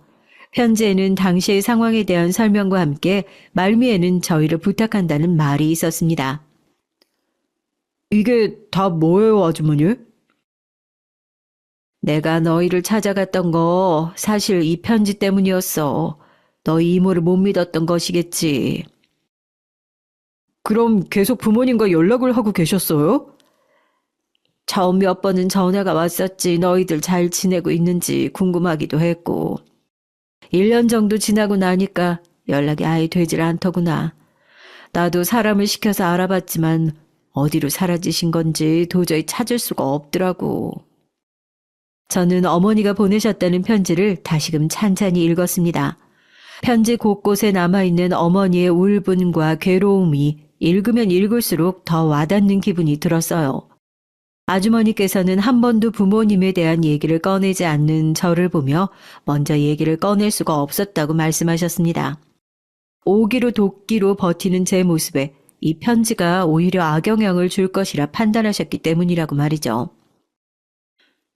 이제 알려주시는 이유가 뭐예요? 혹시 찾으셨나요? 확신할 수는 없지만 이번에는 찾은 것 같아서 너에게만큼은 알려주고 싶었지. 장남이기도 하고 사회인이 됐으니까 너도 왜 부모님이 그런 선택을 하셨는지 알고 있는 게 좋지 않을까 싶어서 말이다. 아주머니께서는 편지를 가지고 가라고 말씀해 주셨어요. 저는 동생들에게는 아무런 말도 하지 말아달란 부탁을 드리고는 어머니가 보내셨다는 편지를 소중하게 챙겼습니다. 저는 정신없이 직장 생활을 하는 동안에도 부모님을 찾았다는 연락을 손꼽아 기다리고 있었어요. 아주머니께서 빈말을 하실 분은 아니라고 생각했기 때문이죠. 그렇게 한 달을 지났을까요? 드디어 기다리던 소식이 왔답니다. 아주머니의 연락을 받고 제가 한달음에 달려간 곳은 작은 절이었어요. 아주머니께서는 떨리는 손으로 제 손을 잡고는 절 한쪽에 마련되어 있는 작은 곳으로 데려가셨어요. 그리고는 부모님이 계신 곳이라고 하며 위패를 손으로 가리켰죠. 전 둔기로 머리를 맞은 기분이었습니다. 가만히 멀뚱멀뚱 서 있기만 했어요. 실감이 나질 않았습니다. 부모님이 돌아가셨다는 아주머니께서는 눈물조차 흘리지도 못하고 멍하게 서 있는 저의 등을 쓸어내려 주시면서 토닥여 주셨지만 저는 아무것도 느끼지 못했습니다. 그저 이 작은 절에서 마지막을 맞이하실 동안 왜 저희 남매들을 찾지 않으셨는지 원망스럽기만 했죠. 한참을 그렇게 서 있는데 스님께서 부모님이 남기신 물건이 있다고 저를 부르셨습니다. 마음 같아서는 다 필요 없다고 하고 싶었지만 차마 그 말을 입 밖으로 내뱉을 수는 없었어요. 몸이 많이 편찮으셨어요. 두 분 다 여기에 오셨을 때는 더 이상 손을 쓸 수 없는 상태였죠. 1년이 넘는 시간 동안 절의 일을 도와주시면서 제게 부탁하셨습니다. 만에 하나 인연이다. 이들이 만나거든 꼭 전해달라고요. 저는 스님이 주신 물건을 뚫어져라 바라볼 뿐 손이 나가지 않았습니다. 그런 저를 아무도 재촉하지 않으셨죠. 저는 감사하다는 말만 남기고 그대로 그 물건을 들고 절을 나섰습니다. 서울로 돌아오는 길에 저는 버스 안에서 창밖만 바라봤어요. 그 와중에 제 손끝은 자꾸만 부모님이 남기셨다는 물건을 만지작거리고 있었죠. 집에 도착해서야 저는 보자기를 풀었습니다. 손때가 가득 묻은 통장과 도장이 보였어요. 두 분이 저희를 버리고 가신 이후로 줄곧 모아두신 돈인 것 같았습니다. 그리고 작은 수첩도 있었죠. 수첩에는 빼곡하게 누군가에 대한 기록이 남아 있었습니다. 이름이 적힌 것도 아니었어요. 단지 그 사람이 부모에게 어떻게 사기를 쳤고 그래서 우리 가족이 하루아침에 거리로 내몰리게 된 상황이 상세하게 기록되어 있었습니다. 편지에서 읽었던 것 이상이었어요. 그리고 수첩의 말미에는 사진 2장이 있었습니다. 한 장은 우리 남매들이 담겨져 있었고 또 다른 한 장에는 흐릿하지만 부부로 추정되는 2사람과 부모님이 웃으면서 찍은 사진이었죠. 본능적으로 저는 이 부부가 바로 부모님들이 애타게 찾으며 증오했던 사기꾼들이라는 걸 알 수 있었습니다. 저는 그 사람들을 기억하기 위해 몇 번이나 사진을 확인했어요. 수첩의 마지막 장에는 사기꾼들을 다시 만났지만 오히려 스토커로 경찰에 잡혀갔던 얘기로 끝나고 있었습니다. 저는 한숨도 자지 못했어요. 부모님이 남기신 글을 읽고 또 읽었죠. 처음에는 이 사람들을 당장이라도 찾아 교도소로 보내고 싶다는 생각이 들었습니다. 하지만 아무런 증거가 없다는 사실을 깨닫고 어떻게 이런 인간들은 멀쩡하게 걸어다니는데 우리 부모님은 더 이상 이 세상에 없는 것인지 하늘을 원망했어요. 정말 신이라는 존재가 있다면 이런 사람들에게 천벌을 내려야 하는 것이 맞지 않는가 싶기도 했고요. 그렇게 일주일 동안 저는 밤마다 수첩을 읽고 또 읽으면서 고민했지만 결국 제가 할 수 있는 일이라는 것이 아무것도 없다는 사실만 거듭 깨닫게 될 뿐이었습니다. 그리고 꽤 많은 시간이 흘렀어요. 아주머니께서는 시간이 약이라고 하시면서 잊으라고 하셨지만 시간이 지날수록 더 또렷해지기만 했어요. 마지막 그와 반대로 저는 현실이라는 것이 지독히도 익숙해지고 있었습니다.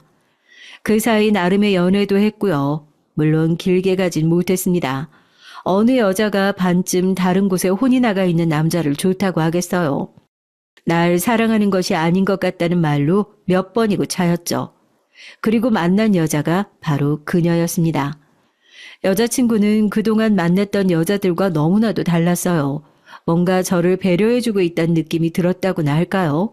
도대체 뭐가 그렇게 달랐냐고 묻는다면 솔직히 딱 하나를 선택해서 말할 수 있는 문제는 아니었어요. 뚜렷하게 이것이 좋고 나쁘고의 문제가 아니라 그냥 여자친구와 함께 있으면 마음이 편했습니다. 다른 생각이 전혀 들지 않았죠. 저와 여자친구는 성격적으로는 가치관적으로든 정말 서로를 잘 이해하고 존중할 수 있는 그런 관계였습니다. 그래서 저는 처음으로 연애를 하면서 결혼이란 것을 생각하기도 했어요. 여자친구 역시 저와 같은 생각이었고요. 하지만 저희의 결혼에는 큰 장애물이 있었습니다. 바로 여자친구의 어머니였죠. 처음 여자친구 집에 인사를 가던 날 저는 걷는 것마저도 삐걱거릴 정도로 긴장한 상태였어요. 강남에서도 꽤나 부자들이 산다는 곳에 위치한 아파트 단지에 들어설 때부터 한숨이 저절로 나올 정도였습니다. 저는 입사 면접을 볼 때보다도 더 많이 떨었어요. 처음 여자친구의 부모님 앞에 선 순간을 저는 잊을 수가 없었습니다. 시원시원하게 인사를 받아주시는 여자친구 아버님과는 다르게 여자친구 어머님은 표정 하나 바뀌지 않고 저를 위아래로 훑어보기만 하셨죠. 식사 시간도 마찬가지였습니다. 숟가락 한 번을 들지 않으시더라고요. 팔짱을 딱 끼고 앉으셔서는 제가 먹는 모습을 쳐다만 보고 있으셨죠. 오죽하면 여자친구 아버님께서 맛있다고 하시면서 여자친구 어머님의 앞접시에 음식을 덜어주셨지만 소용없었어요. 여자친구가 사람 불러놓고 뭐 하시냐고 소리를 높이기도 했지만 여자친구 어머님은 끄떡도 하지 않으셨습니다. 저는 음식이 코로 들어가는지 입으로 들어가는지 모르겠더라고요. 그렇게 식사를 마치고 거실로 나왔을 때 여자친구 어머님께서 처음으로 입을 여셨습니다. 서울에서 대학을 나왔다고 들었는데 어디 나왔어요? 취직은 바로 했고 지금 다니고 있는 외국계 회사에서 직급은 어떻게 되나요? 엄마, 무슨 면접 보세요?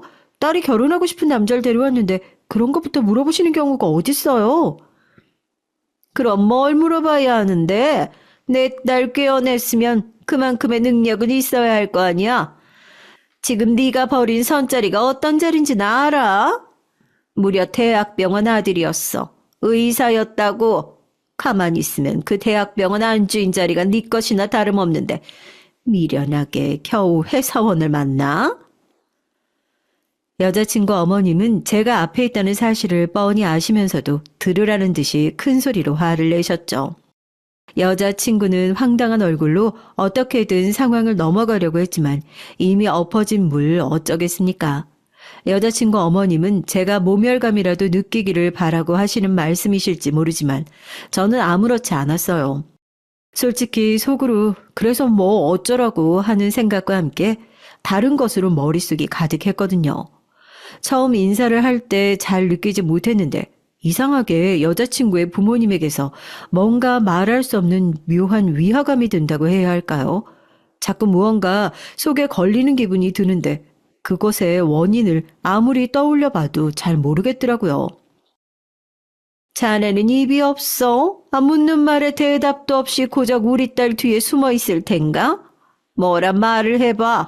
우리 딸이 왜 좋은 자리 마다하고 자네 같은 남자랑 결혼을 해야 하냐고. 엄마! 그럼 제가 무슨 대답을 해야 합니까? 어머니께서 듣고 싶은 대답은 그 질문이 아니지 않습니까? 그냥 제가 헤어지겠다, 여자친구를 그만 만나겠다, 그런 말씀을 원하시는 것 같은데 저는 그 대답을 드릴 생각이 없으니까 침묵할 수밖에요. 뭐? 어머님? 누가 어머님이야? 내가 이 결혼 허락할 것 같아? 어디서 건방지게 어른한테 따박따박 말댔구야? 인사드리러 온 자리에서 마치 경매에 나온 물건 보듯 이리저리 훑어보시더니 결국 하신다는 말씀이 왜 여자친구가 저와 결혼을 해야 하느냐 하시는데 그럼 제가 뭐라고 해야 합니까? 여자친구는 마치 제게 참으라는 듯이 가볍게 팔을 잡아왔어요. 화가 나지 않았다면 거짓말이겠지만 그렇다고 이성을 잃을 정도는 아니었기에 저는 담담하게 그녀의 손을 토닥여주기만 했죠. 여자친구 어머님은 벌떡 자리에서 일어나서는 죽어도 이 결혼은 안 된다고 난리를 치셨습니다.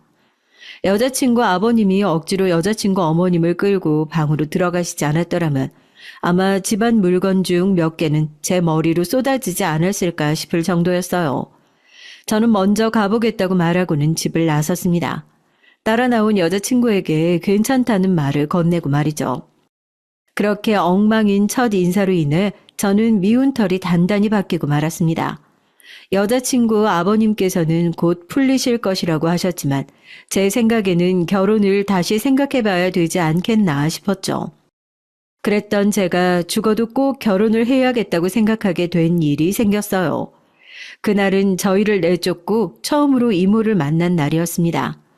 제가 근무하는 곳은 어떻게 알고 찾아왔더라고요. 당연히 만나고 싶지 않았지만 꼭 해야 할 말이 있다고 하면서 저를 보자고 하더군요. 마지못해 회사 로비에 있는 카페에서 보기로 하고 내려갔죠. 세월 앞에 장사 없다고 하더니 참 많이 늙었더라고요, 이모도.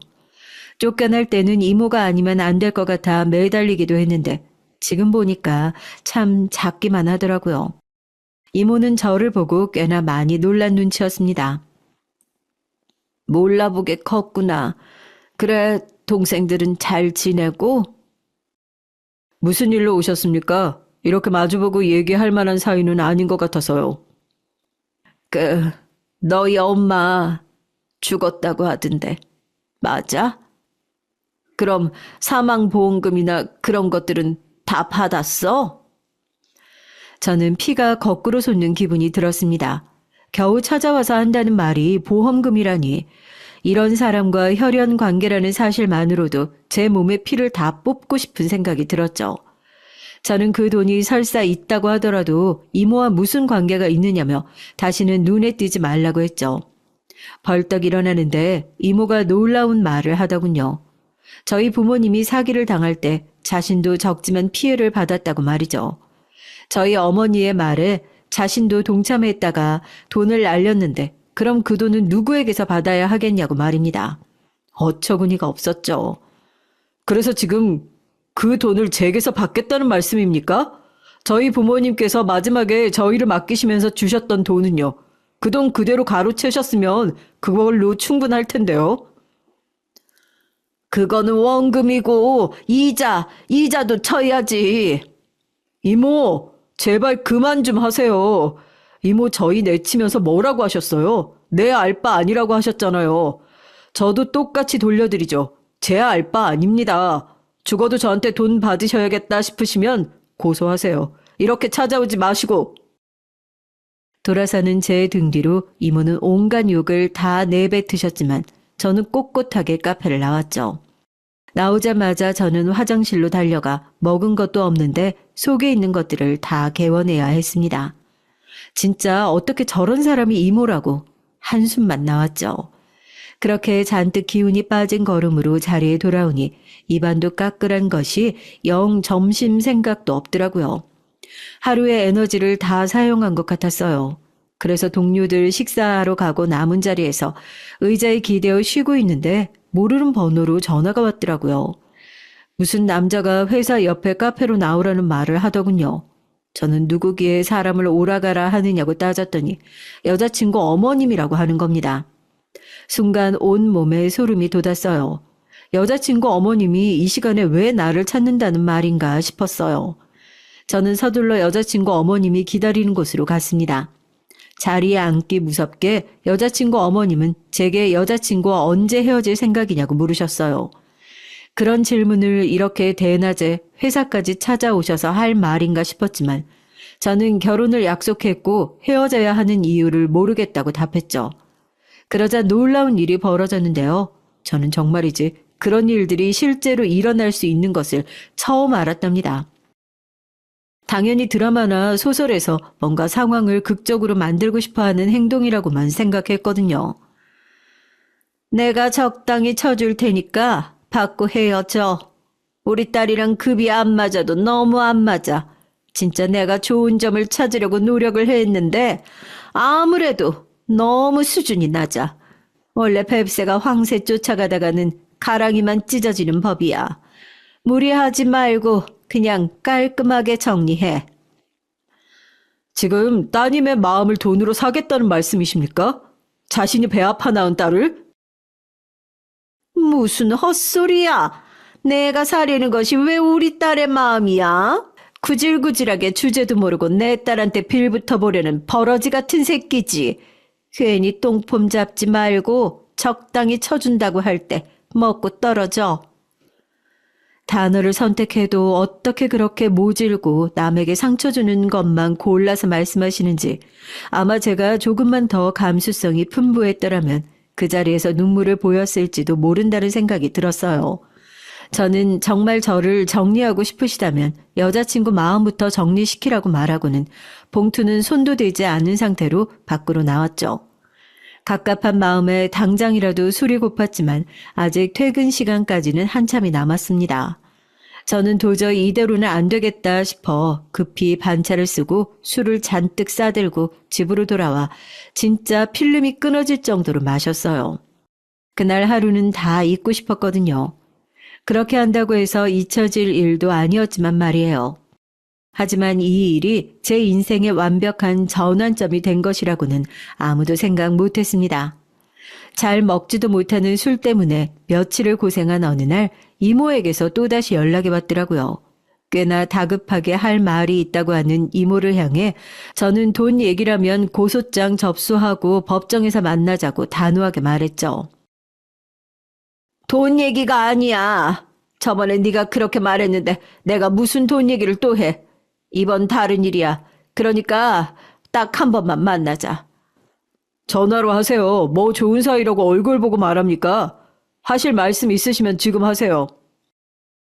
이렇게 할 말 아니야. 내가 보여줄 것도 있어서 그래. 너 내 말 안 들으면 나중에 후회할 거다. 진짜야. 너 두고두고 이 순간 후회할 거야. 호언장담하는 이모의 말에 괜히 불안감이 밀려온 저는 퇴근 후 잠깐 만나겠다고 했죠. 이모는 자신의 가게로 오라고 하더군요. 저희 회사에서 30분 거리에 떨어진 주점이었어요. 저는 퇴근 후 가게로 향했습니다. 퇴근 시간이라 손님이 꽤나 붐빌 줄 알았는데 아무도 없더라고요. 이모는 원래 오늘이 쉬는 날이라고 하면서 제게 자리를 권하고는 술을 마시겠냐고 물었습니다. 이모와 제가 술잔을 주고받을 사이는 아니라는 것쯤은 본인이 더 잘 알 텐데 뭐 하는 짓인가 싶었어요. 제가 대답이 없자 이모는 피식 웃으며 담배를 입에 물고는 제게 만나는 여자가 있느냐고 물었습니다. 뒷조사하셨어요? 왜요? 제가 돈을 안 준다고 하니까 제가 만나는 사람이라도 찾아가시게요. 어디 한번 해보세요. 제가 어떻게 나오나. 내가 언제 찾아간다고 했어? 뭘 괜히 혼자서 정색하고 난리야. 하여튼 이러는 거 보면 딱 지혜비라니까. 이모는 제 말에 담배 연기를 길게 뿜어내시더니 사진 몇 장을 테이블에 깔더군요. 여자친구와 여자친구 어머님의 모습이었습니다. 최근인 듯 보였죠. 특히 몇몇은 제가 돈을 주겠다고 찾아왔던 그날의 모습이기도 했고요. 저는 이모가 무슨 의도로 이런 사진을 보여주는지 알 수 없어 입을 꾹 다물고는 노려보고만 있었습니다. 이 여자가 누군지 알고 이 여자 딸이랑 만나는 거야? 그래? 무슨 계획이라도 있어? 그게 무슨 소리예요? 계획이라니. 그리고 여자친구 어머님을 이모가 알아요? 어떻게? 그럼 그럼 그냥 만났던 거야? 우연으로? 진짜? 저는 이모의 스무고개 같은 질문에 답답해 미칠 것 같았습니다. 당장 속 시원하게 얘기해보라고 했지만 이모는 알 수 없는 말을 중얼거리더니 혼자서 미친 듯이 웃기 시작했죠. 어떻게 이런 일이 있을 수 있느냐고 박장대소하는 이모를 보면서 제 속은 점점 타들어가는 것 같았습니다. 혼자서 한참 웃던 이모는 물고 있던 담배를 여자친구 어머님이 찍혀있는 사진에 비벼 끄면서 놀라운 얘기를 시작했어요. 이 여자잖아. 너희 부모님이 너희들 다 버리고 도망가게 만든 사람. 2년한테 사기당하고 돈 되찾겠다고 전국 팔도를 돌아다니면서 2년이랑 2년 남편 새끼 찾아다니다가 돈을 돌려받기는커녕 결국 병으로 죽어버린 이 모든 일의 원흉이 이 여자야. 이모의 말 한마디 한마디가 제 머리를 사정없이 내리치고 있었습니다. 얼굴을 잊지 않겠다고 수십 번도 더 봤던 사진이지만 저는 단 한 번도 두 사람이 닮았다는 생각을 한 적이 없었거든요. 어안이 벙벙한 얼굴로 가만히 앉아있자 이모는 얼굴 가득 비웃음을 띄우고는 마저 얘기를 이어갔습니다. 못 알아볼 수도 있겠지. 나도 목소리 아니었으면 몰랐을 테니까. 이렇게 여기저기 얼굴 뜯어 고쳤으니 너희 부모님이 찾으러 다녔어도 발견을 못했겠지. 참 세상 좁다니까. 그러니까 여자친구 부모님이 우리 부모님한테 사기를 치고 도망친 그 사람들이란 말이에요?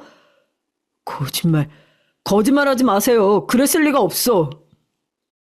내가 너한테 못할 짓 많이 한 건 알지만 거짓말은 안 해. 어떻게 2년 목소리를 잊었 내가. 너희 부모님이 운영하던 작은 공장 단숨에 삼켜버리고 도망친 인간인데 그때 너희 부모님만 당한 줄 아니? 그 일대 공장들 여러 당했어. 거기에 나까지도 걸쳐 있었고. 왜? 못 믿겠어?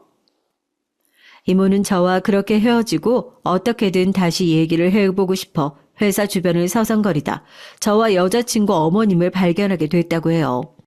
봉투가 오가는 것 같아서 그걸 중간에 가로챌 생각으로 접근했는데 여자친구 어머님의 목소리를 듣고 단박에 알아챘다고 하시더군요.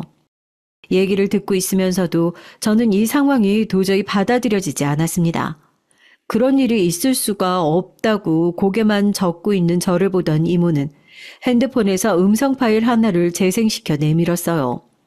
핸드폰에서는 너무나도 익숙한 두 사람의 목소리가 들렸습니다. 이모와 여자친구 어머님이셨죠. 박술자, 오랜만이네. 아이고, 와, 얼굴 이렇게 다 뜯어 고쳤으니 못 찾았지. 아주 몰라보게 달라졌어. 사람 잘못 보셨어요. 그런 사람 아닙니다. 아니긴 뭐가 아니야. 내가 네 목소리 잊었을 것 같아? 이 뱀 같은 년. 사람을 그렇게 속여먹고 도망치면 두 다리 뻗고 잘 살 수 있을 줄 알았냐? 저랑 닮은 사람이랑 혼돈하시는 것 같은데 그만하시죠. 그럴싸하게 꾸민 것으로 봐서는 돈도 꽤 번 것 같은데 그때 어린 계집애 하나가 있던 것으로 기억하는데 그 애는 알아? 지 부모가 어떤 인간인지? 진짜 하필 걸려도 이 거머리 같은 것한테 걸려서는 여긴 어떻게 알고 나타난 거야? 이모는 여기까지 들려주고는 이제 믿겠냐며 저를 바라봤죠. 등에 식은땀이 흐르면서 온몸이 소름이 돋기 시작했습니다. 믿고 싶지 않았지만 이모의 말은 진실이었어요. 결혼을 꿈꿨던 상대의 부모가 제가 그렇게 찾던 원수였던 셈이죠. 저는 이를 꽉 깨물었습니다. 기회처럼 느껴졌어요. 그렇게 찾았던 인간들이 제 발로 제 눈앞에 나타났으니까요. 저는 비틀거리며 자리에서 일어났습니다. 이모는 제게 충고를 한답시고는 돈 줄 때 받고는 깔끔하게 정리하라는 것이 좋을 것이라고 말했죠. 집에 어떻게 돌아왔는지 기억도 나지 않습니다. 하지만 단 하나 제 머릿속을 채우고 있는 것은 복수라는 단어가 전부였어요. 어쩌면 하늘이 제게 주신 기회가 아닐까 싶은 생각이 들었습니다. 비록 물질적 증거라고는 하나도 없지만 그런 파렴치한 인간들이라면 인생을 세탁해서 살고 있다고 하더라도 완전 깨끗하게 살고 있을 수는 없다는 생각이 들었거든요. 저는 망설이다 사법고시를 패스하고 이제 겨우 1년차 검사인 막내를 불러 모든 얘기를 했습니다. 물론 그 자리에는 여동생도 함께 했죠. 동생들은 그런 얘기를 어떻게 지금까지 숨기고 있을 수 있느냐고 길길이 날뛰면서 제게 화를 냈습니다. 특히 여동생은 부모님이 돌아가셨다는 사실까지 숨긴 저를 절대 용서할 수 없다고 말하며 아프지도 않을 주먹으로 제 가슴을 내리쳤죠. 저는 미안하다는 말을 반복하고는 그런 동생을 안아줄 수밖에 없었습니다. 그렇게 한바탕 눈물과 울분을 쏟아내고 가장 먼저 정신을 차린 것은 막내였어요. 15년도 더 된 일이야. 그런 인간이라면 사기죄가 전부는 아닐 거야. 다른 걸 찾아봐야 돼. 왜? 사기죄로 넣으면 되잖아. 왜 다른 걸 찾아? 증거가 없어서? 부모님이 남기신 수첩은 거기 다 기록되어 있잖아. 누나, 말이 되는 소리를 해. 그리고 그동안 그 인간들이 얼굴까지 바꿔가며 숨어 있었던 일이 뭐라고 생각해? 막내의 냉철한 말에 여동생은 억울하다며 엉엉 소리까지 내며 울었어요. 저는 그런 여동생을 품에 안아 다독이면서 다른 방법이 없겠냐고 막내에게 물었지만 고개를 저을 뿐이었죠. 저는 동생들에게 여자친구를 통해 다른 것들이 없는지 알아보겠다고 말하고 그동안 속여서 미안하다는 말을 전했답니다. 그렇게 동생들과 헤어지고 얼마 뒤 저는 흥신소를 찾아가 여자친구 부모님에 관한 뒷조사를 부탁하고는 여자친구의 집으로 찾아갔어요. 예고도 없이 찾아온 저를 본 여자친구 어머님은 이제 마음이 바뀌었냐고 얼마를 원하느냐고 물어보셨죠. 저는 당장이라도 튀어나갈 것 같은 주먹에 힘을 주고는 여자친구 어머님 앞에 무릎을 꿇고 여자친구에게 평생 잘할 자신이 있으니 부디 결혼을 허락해달라고 사정을 했습니다. 저의 그런 태도에 처음에는 깜짝 놀란 것처럼 보이던 여자친구 어머님은 이내 턱을 치켜 세우고는 허리를 꼿꼿하게 세우더니 비꼬는 말투로 제게 말했죠. 목에 힘주고 큰 소리 칠 때는 언제고 이제 와서 갑자기 마음이 바뀐 이유가 뭐야? 아무리 생각해도 여자친구 아니면 안 될 것 같아서요. 제가 많이 부족하다는 사실 잘 알고 있습니다. 하지만 여자친구 사랑하는 마음은 진심이에요. 어머니께서 바라시는 대로 할 테니 부디 결혼 허락해 주십시오. 내가 고작 너 같은 인간한테 바라는 것이 있을 리가. 뭐 그래도 이렇게 반성하는 자세로 나오니까 나쁘지는 않네. 회사에서 꽤나 인정받는 모양이던데 그이가 그 회사 아는 사람이 좀 있어서 알아본 모양이야. 일머리는 있는 것 같으니까 널 대리일 사위로 데리고 와서 일을 시켜보자고 하시더라. 나는 죽어도 싫다고 했지. 적어도 대리일 사위로 데려올 인간이라면 적어도 말은 잘 들어야 할 것 아니야? 제가 잘못 생각했습니다. 생각이 짧았어요. 여자친구 어머님은 저의 저자세가 상당히 마음에 들었는지 만족스러운 웃음소리를 내고는 생각을 해보겠다는 말로 저를 내보내셨죠. 약점을 찾기 위해 한 행동이었다고는 하지만 단지를 나서면서 저는 스스로가 너무나도 소름 끼칠 정도로 싫더라고요. 부모님을 죽음에까지 이르게 한 인간 앞에 그렇게 몸을 낮춰야 했다는 것이 부모님 보기 창피하기도 했고요. 하지만 저는 이 모든 순간이 다 나중을 위해서라고 스스로를 다독였답니다. 그 뒤로도 몇 번이나 저는 여자친구 어머님에게 결혼 허락을 받기 위해 집으로 찾아갔어요. 여자친구는 그런 저의 노력에 고마움을 표하면서도 미안하다는 소리를 달고 살았죠. 그런 여자친구를 보면서 이 여자는 아무런 죄가 없을 텐데 싶어 마음이 편하지 않았습니다. 그래서 저도 모르게 여자친구에게 조금이라도 더 잘해주기 위해 노력했죠. 다행히 이런 제 노력이 통했는지 여자친구 어머님께서는 나를 잡자는 말을 먼저 꺼내셨습니다. 드디어 인정을 받은 것이죠. 그 고비를 넘기고 나니까 일은 탄탄대로를 걷는 것처럼 빠르게 진행됐습니다. 대리일 사위로 들여 일을 맡길 생각이라는 소리가 괜히 나온 건 아닌지 여자친구 아버님께서는 저를 종종 불러서는 회사 곳곳을 데리고 다니면서 알려주셨어요. 제가 직장에서도 회계 쪽 업무를 전담하고 있다 보니 여자친구 아버님께서 보여주시는 서류들 속에서 뭔가 이상한 것을 발견하는 것은 일도 아니었죠. 쓸데없는 비용 처리들이 제일 먼저 눈에 들어왔고 그 외에도 출처를 알 수 없는 하청 업체들과의 관계도 꽤나 많이 보였고요. 아마 제가 이쪽 일을 하지 않았더라면 전혀 모르고 넘어갔을 만큼 미묘한 차이였습니다. 하지만 당시 모든 것이 필사적이었던 제게는 너무나도 잘 보였어요. 저는 그 모든 것들을 열심히 머릿속에 외워서 막내에게 전달했죠. 얼마 뒤 막내로부터 저는 깜짝 놀랄 만한 얘기를 전해 들었습니다. 제가 전달해준 정보들은 하나같이 유령 회사였으며 그중 몇몇은 이미 마약과 불법 도박으로 이름을 올린 곳이라고 하더군요. 그리고 여자친구 부모님이 운영하고 있다는 그 회사도 겉으로는 무역회사처럼 보이지만 뒤로는 문화재나 불법 동물들을 수입 및 반출하는 곳이었다고 하더라고요. 물론 자동차 부품을 판매하고 있던 것도 사실이긴 했지만요. 형, 꽤나 큰 건수를 잡은 것 같아. 지금 다들 난리야. 확실하게 정리할 수 있겠어?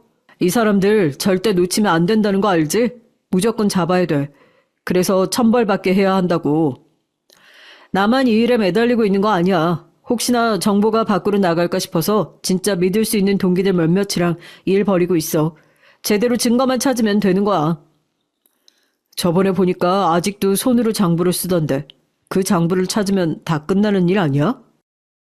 막내는 그게 어디 쉬운 일이겠냐고 했지만 저는 그 장부가 있는 위치를 너무나도 잘 알고 있었답니다. 저는 막내에게 상견례 자리를 만들어 집 밖으로 끌어낼 테니 그 사이에 집안을 압수수색할 건수를 찾아보라고 말했어요. 그리고 장부가 있는 장소를 상세하게 설명했죠. 그렇게 만반의 준비를 마치고 저는 상견례를 마련해 결혼식 날짜를 빨리 잡고 싶다는 얘기를 꺼냈습니다. 여자친구 어머님은 어차피 대릴 사위로 들어오면 서로 보고 살 사람들 아닌데 굳이 만날 필요가 있냐고 하셨죠. 사돈도 사돈 같아야 대우를 하지. 그냥 자네 하나 쏙 뽑아오는 것뿐인데 만나야 한다고? 여보, 그래도 그게 예의는 아니지. 당신 마음 이해는 하지만 처음이자 마지막으로 얼굴은 서로 보고 인사는 해야지. 아우 귀찮아 진짜.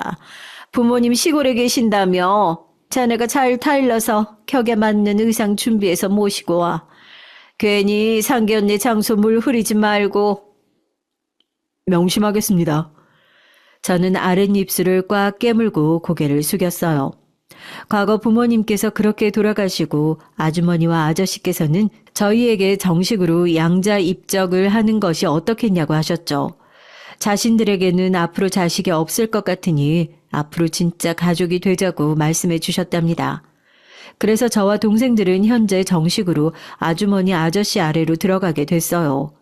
그럼에도 저는 차마 아버지 어머니라고 부르지는 못하겠더라고요. 그래서 여전히 호칭은 아주머니 아저씨로 남아있죠. 저는 두 분께 상견례 자리에 나와 주셨으면 좋겠다고 부탁을 드렸습니다.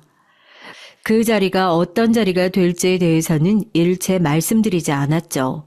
아마 아셨다면 제가 여자친구를 이용한다 생각하셔서 격렬하게 반대하셨을 테니까요. 하지만 그런 사연을 모르시는 두 분은 제가 결혼을 한다는 말에 잔뜩 들뜨셨답니다.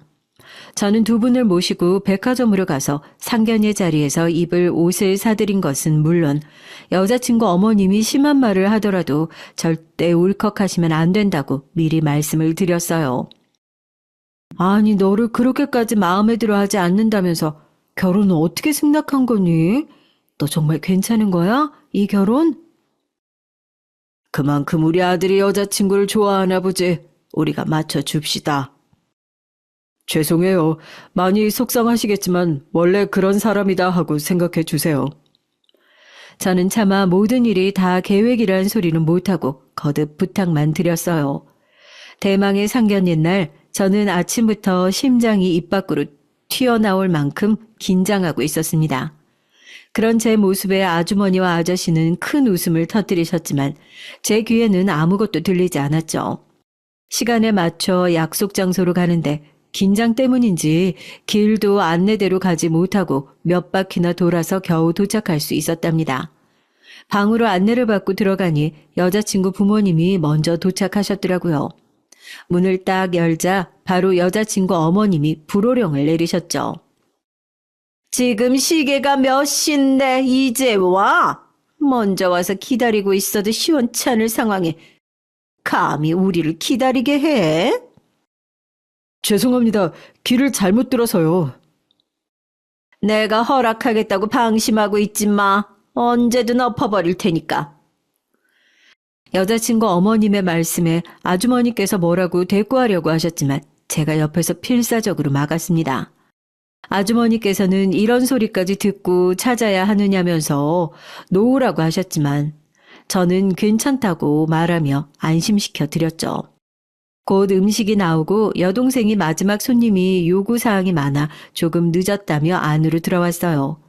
여자친구 어머님은 여동생까지 등장하자 인상을 팍 쓰고는 수저를 소리나게 놓았습니다.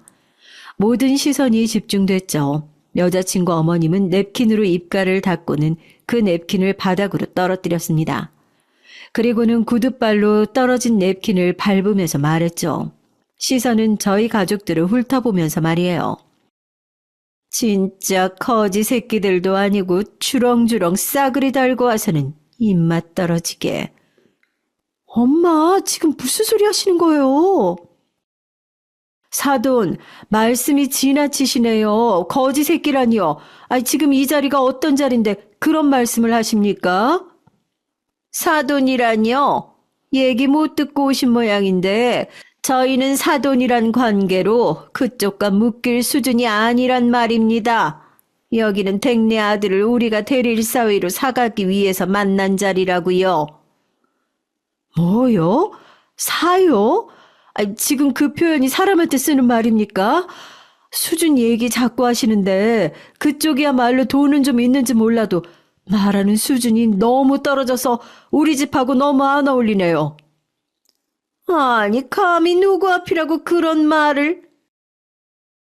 여자친구 어머님이 더 이상 참지 못하고 벌떡 일어났습니다. 그때였어요. 입구 문이 열리고 경찰들이 쏟아져 들어오기 시작했죠. 갑작스러운 일에 아주머니와 아저씨는 놀란 눈으로 몸을 웅크리셨고요. 저는 여동생에게 눈짓을 하고는 두 분을 급하게 룸 밖으로 모셨습니다.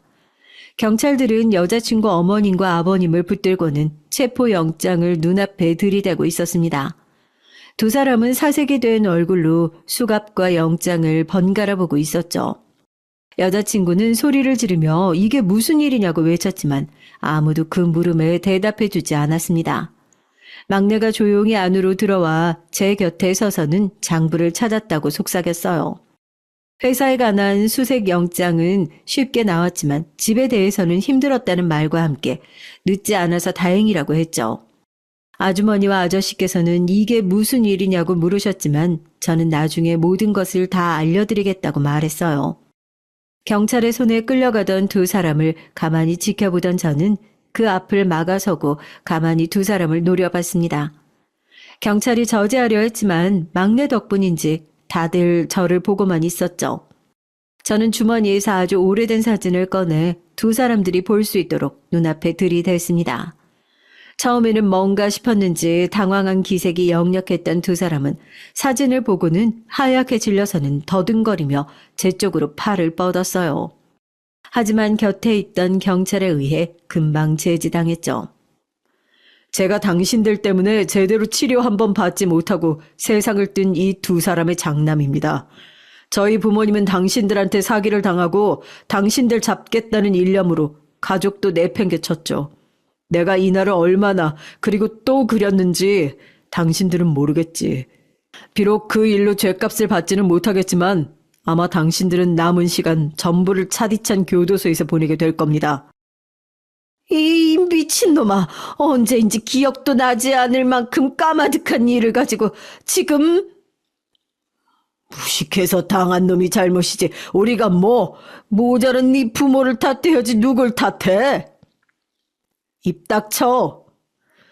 마지막 순간까지 반성은커녕 부모님을 욕하는 두 사람을 본 저는 더 이상 참지 못하고 달려들려고 했지만 곁에 있던 막내가 순식간에 저를 붙들면서 큰일로 번지지는 못했어요.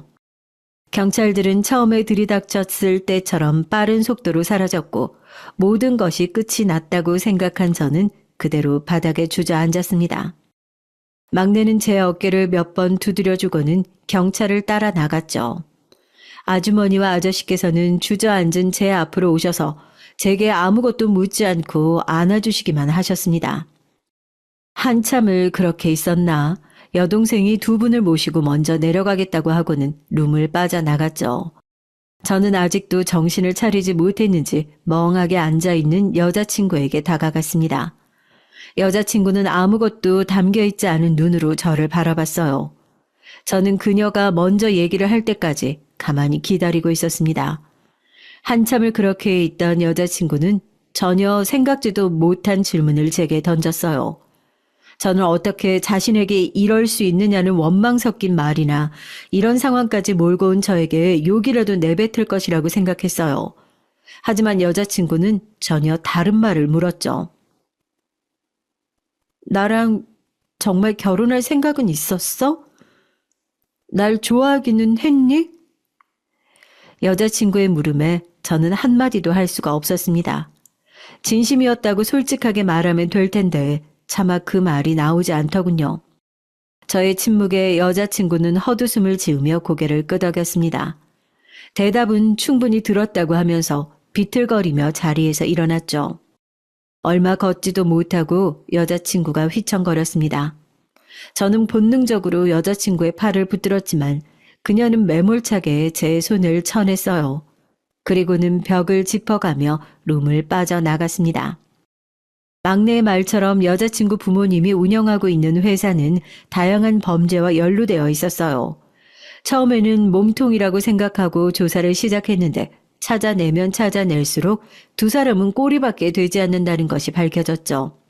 결국 두 사람도 누군가의 지시대로 움직이고 있었을 뿐이었던 겁니다. 저는 그 소리를 듣자마자 너무 걱정이 됐어요. 영화에서도 보면 거래를 통해 형량을 낮추는 장면들이 많이 나오잖아요. 만약 몸통을 잡기 위해서 꼬리인 두 사람에게 형량 거래를 청하면 어떻게 되나 매일같이 불안함에 살았죠. 하지만 다행스럽게도 그런 일은 일어나지 않았습니다. 두 사람의 죄질 자체가 충분히 나쁘고 무겁기 때문에 형량 거래 따위는 시도조차 없었다고 하더라고요. 그 소리를 전해 듣고서야 저는 긴 안도의 한숨을 내쉴 수 있었답니다. 첫 재판이 열리는 날 저는 오랜만에 여자친구를 만날 수 있었어요. 잔뜩 야윈 얼굴에 무표정한 얼굴로 법정에 나왔더군요. 서로 눈이 마주쳤을 때 먼저 피했던 쪽은 저였습니다. 제 진심이 어땠든 저는 결국 여자친구를 이용한 사람밖에 되지 않았으니까요. 하지만 여자친구가 천천히 제 쪽으로 다가와서는 얘기를 좀 하자고 하더군요. 흡연 구역으로 저를 데려간 여자친구는 놀랍게도 자연스럽게 담배를 꺼내 물었습니다. 술도 담배도 할 줄 몰랐던 여자친구였는데 너무나도 생소한 모습에 입을 다물 수가 없었죠. 하지만 반전은 따로 있었습니다. 내가 몰랐다고 생각해? 뭐? 지금 뭐라고? 내가 널 기억 못할 줄 알았냐고. 나 그렇게 바보 아니야. 넌 기억 못하겠지. 내가 우리 엄마 손잡고 너희 집을 얼마나 많이 갔는데. 넌 날 한 번도 보지 않았지만. 그럼 다 알고. 여자친구는 자연스럽게 담배를 끄고는 저와 마주보고 섰습니다. 생각지 못한 일에 정신이 없었던 저는 그런 여자친구를 가만히 보고만 있었죠. 여자친구는 제 어깨에 붙은 먼지를 털어주듯 옷을 만져주고는 조용히 말했습니다. 당신 만나지 않았더라면 아마 나는 계속 개차반 인생을 살았을 거야. 술에, 담배에, 마약에 아주 쓰레기처럼 살았겠지. 우연히 당신을 보고 정신이 번쩍 들었어. 내 부모라는 인간이 당신과 당신 부모한테 어떤 짓을 했는지 다 기억하고 있었으니까. 그래서 돌려주고 싶었어. 하나도 빠짐없이 전부. 그런데 이렇게 당신이 먼저 다 알아버렸네. 너 다 알면서 어떻게. 그러니까 나한테 죄책감이 조금이라도 있다면 싹 다 지워. 당신 나한테 그런 감정 가질 이유 없으니까. 오늘 당신 보러 온 거야. 마지막 인사라도 하려고. 여자친구는 저를 한번 안아주고는 앞으로는 마주치지 말자는 말만 남기고 그대로 가버렸습니다. 뒤늦게 정신을 차린 제가 여자친구를 찾기 위해 사방팔방으로 찾아다녔지만 그녀를 만나는 일은 없었죠. 만약 이 방송을 여자친구가 듣고 있다면 한마디만 하고 싶습니다. 너를 좋아했던 마음만큼은 진심이었다고 말이죠.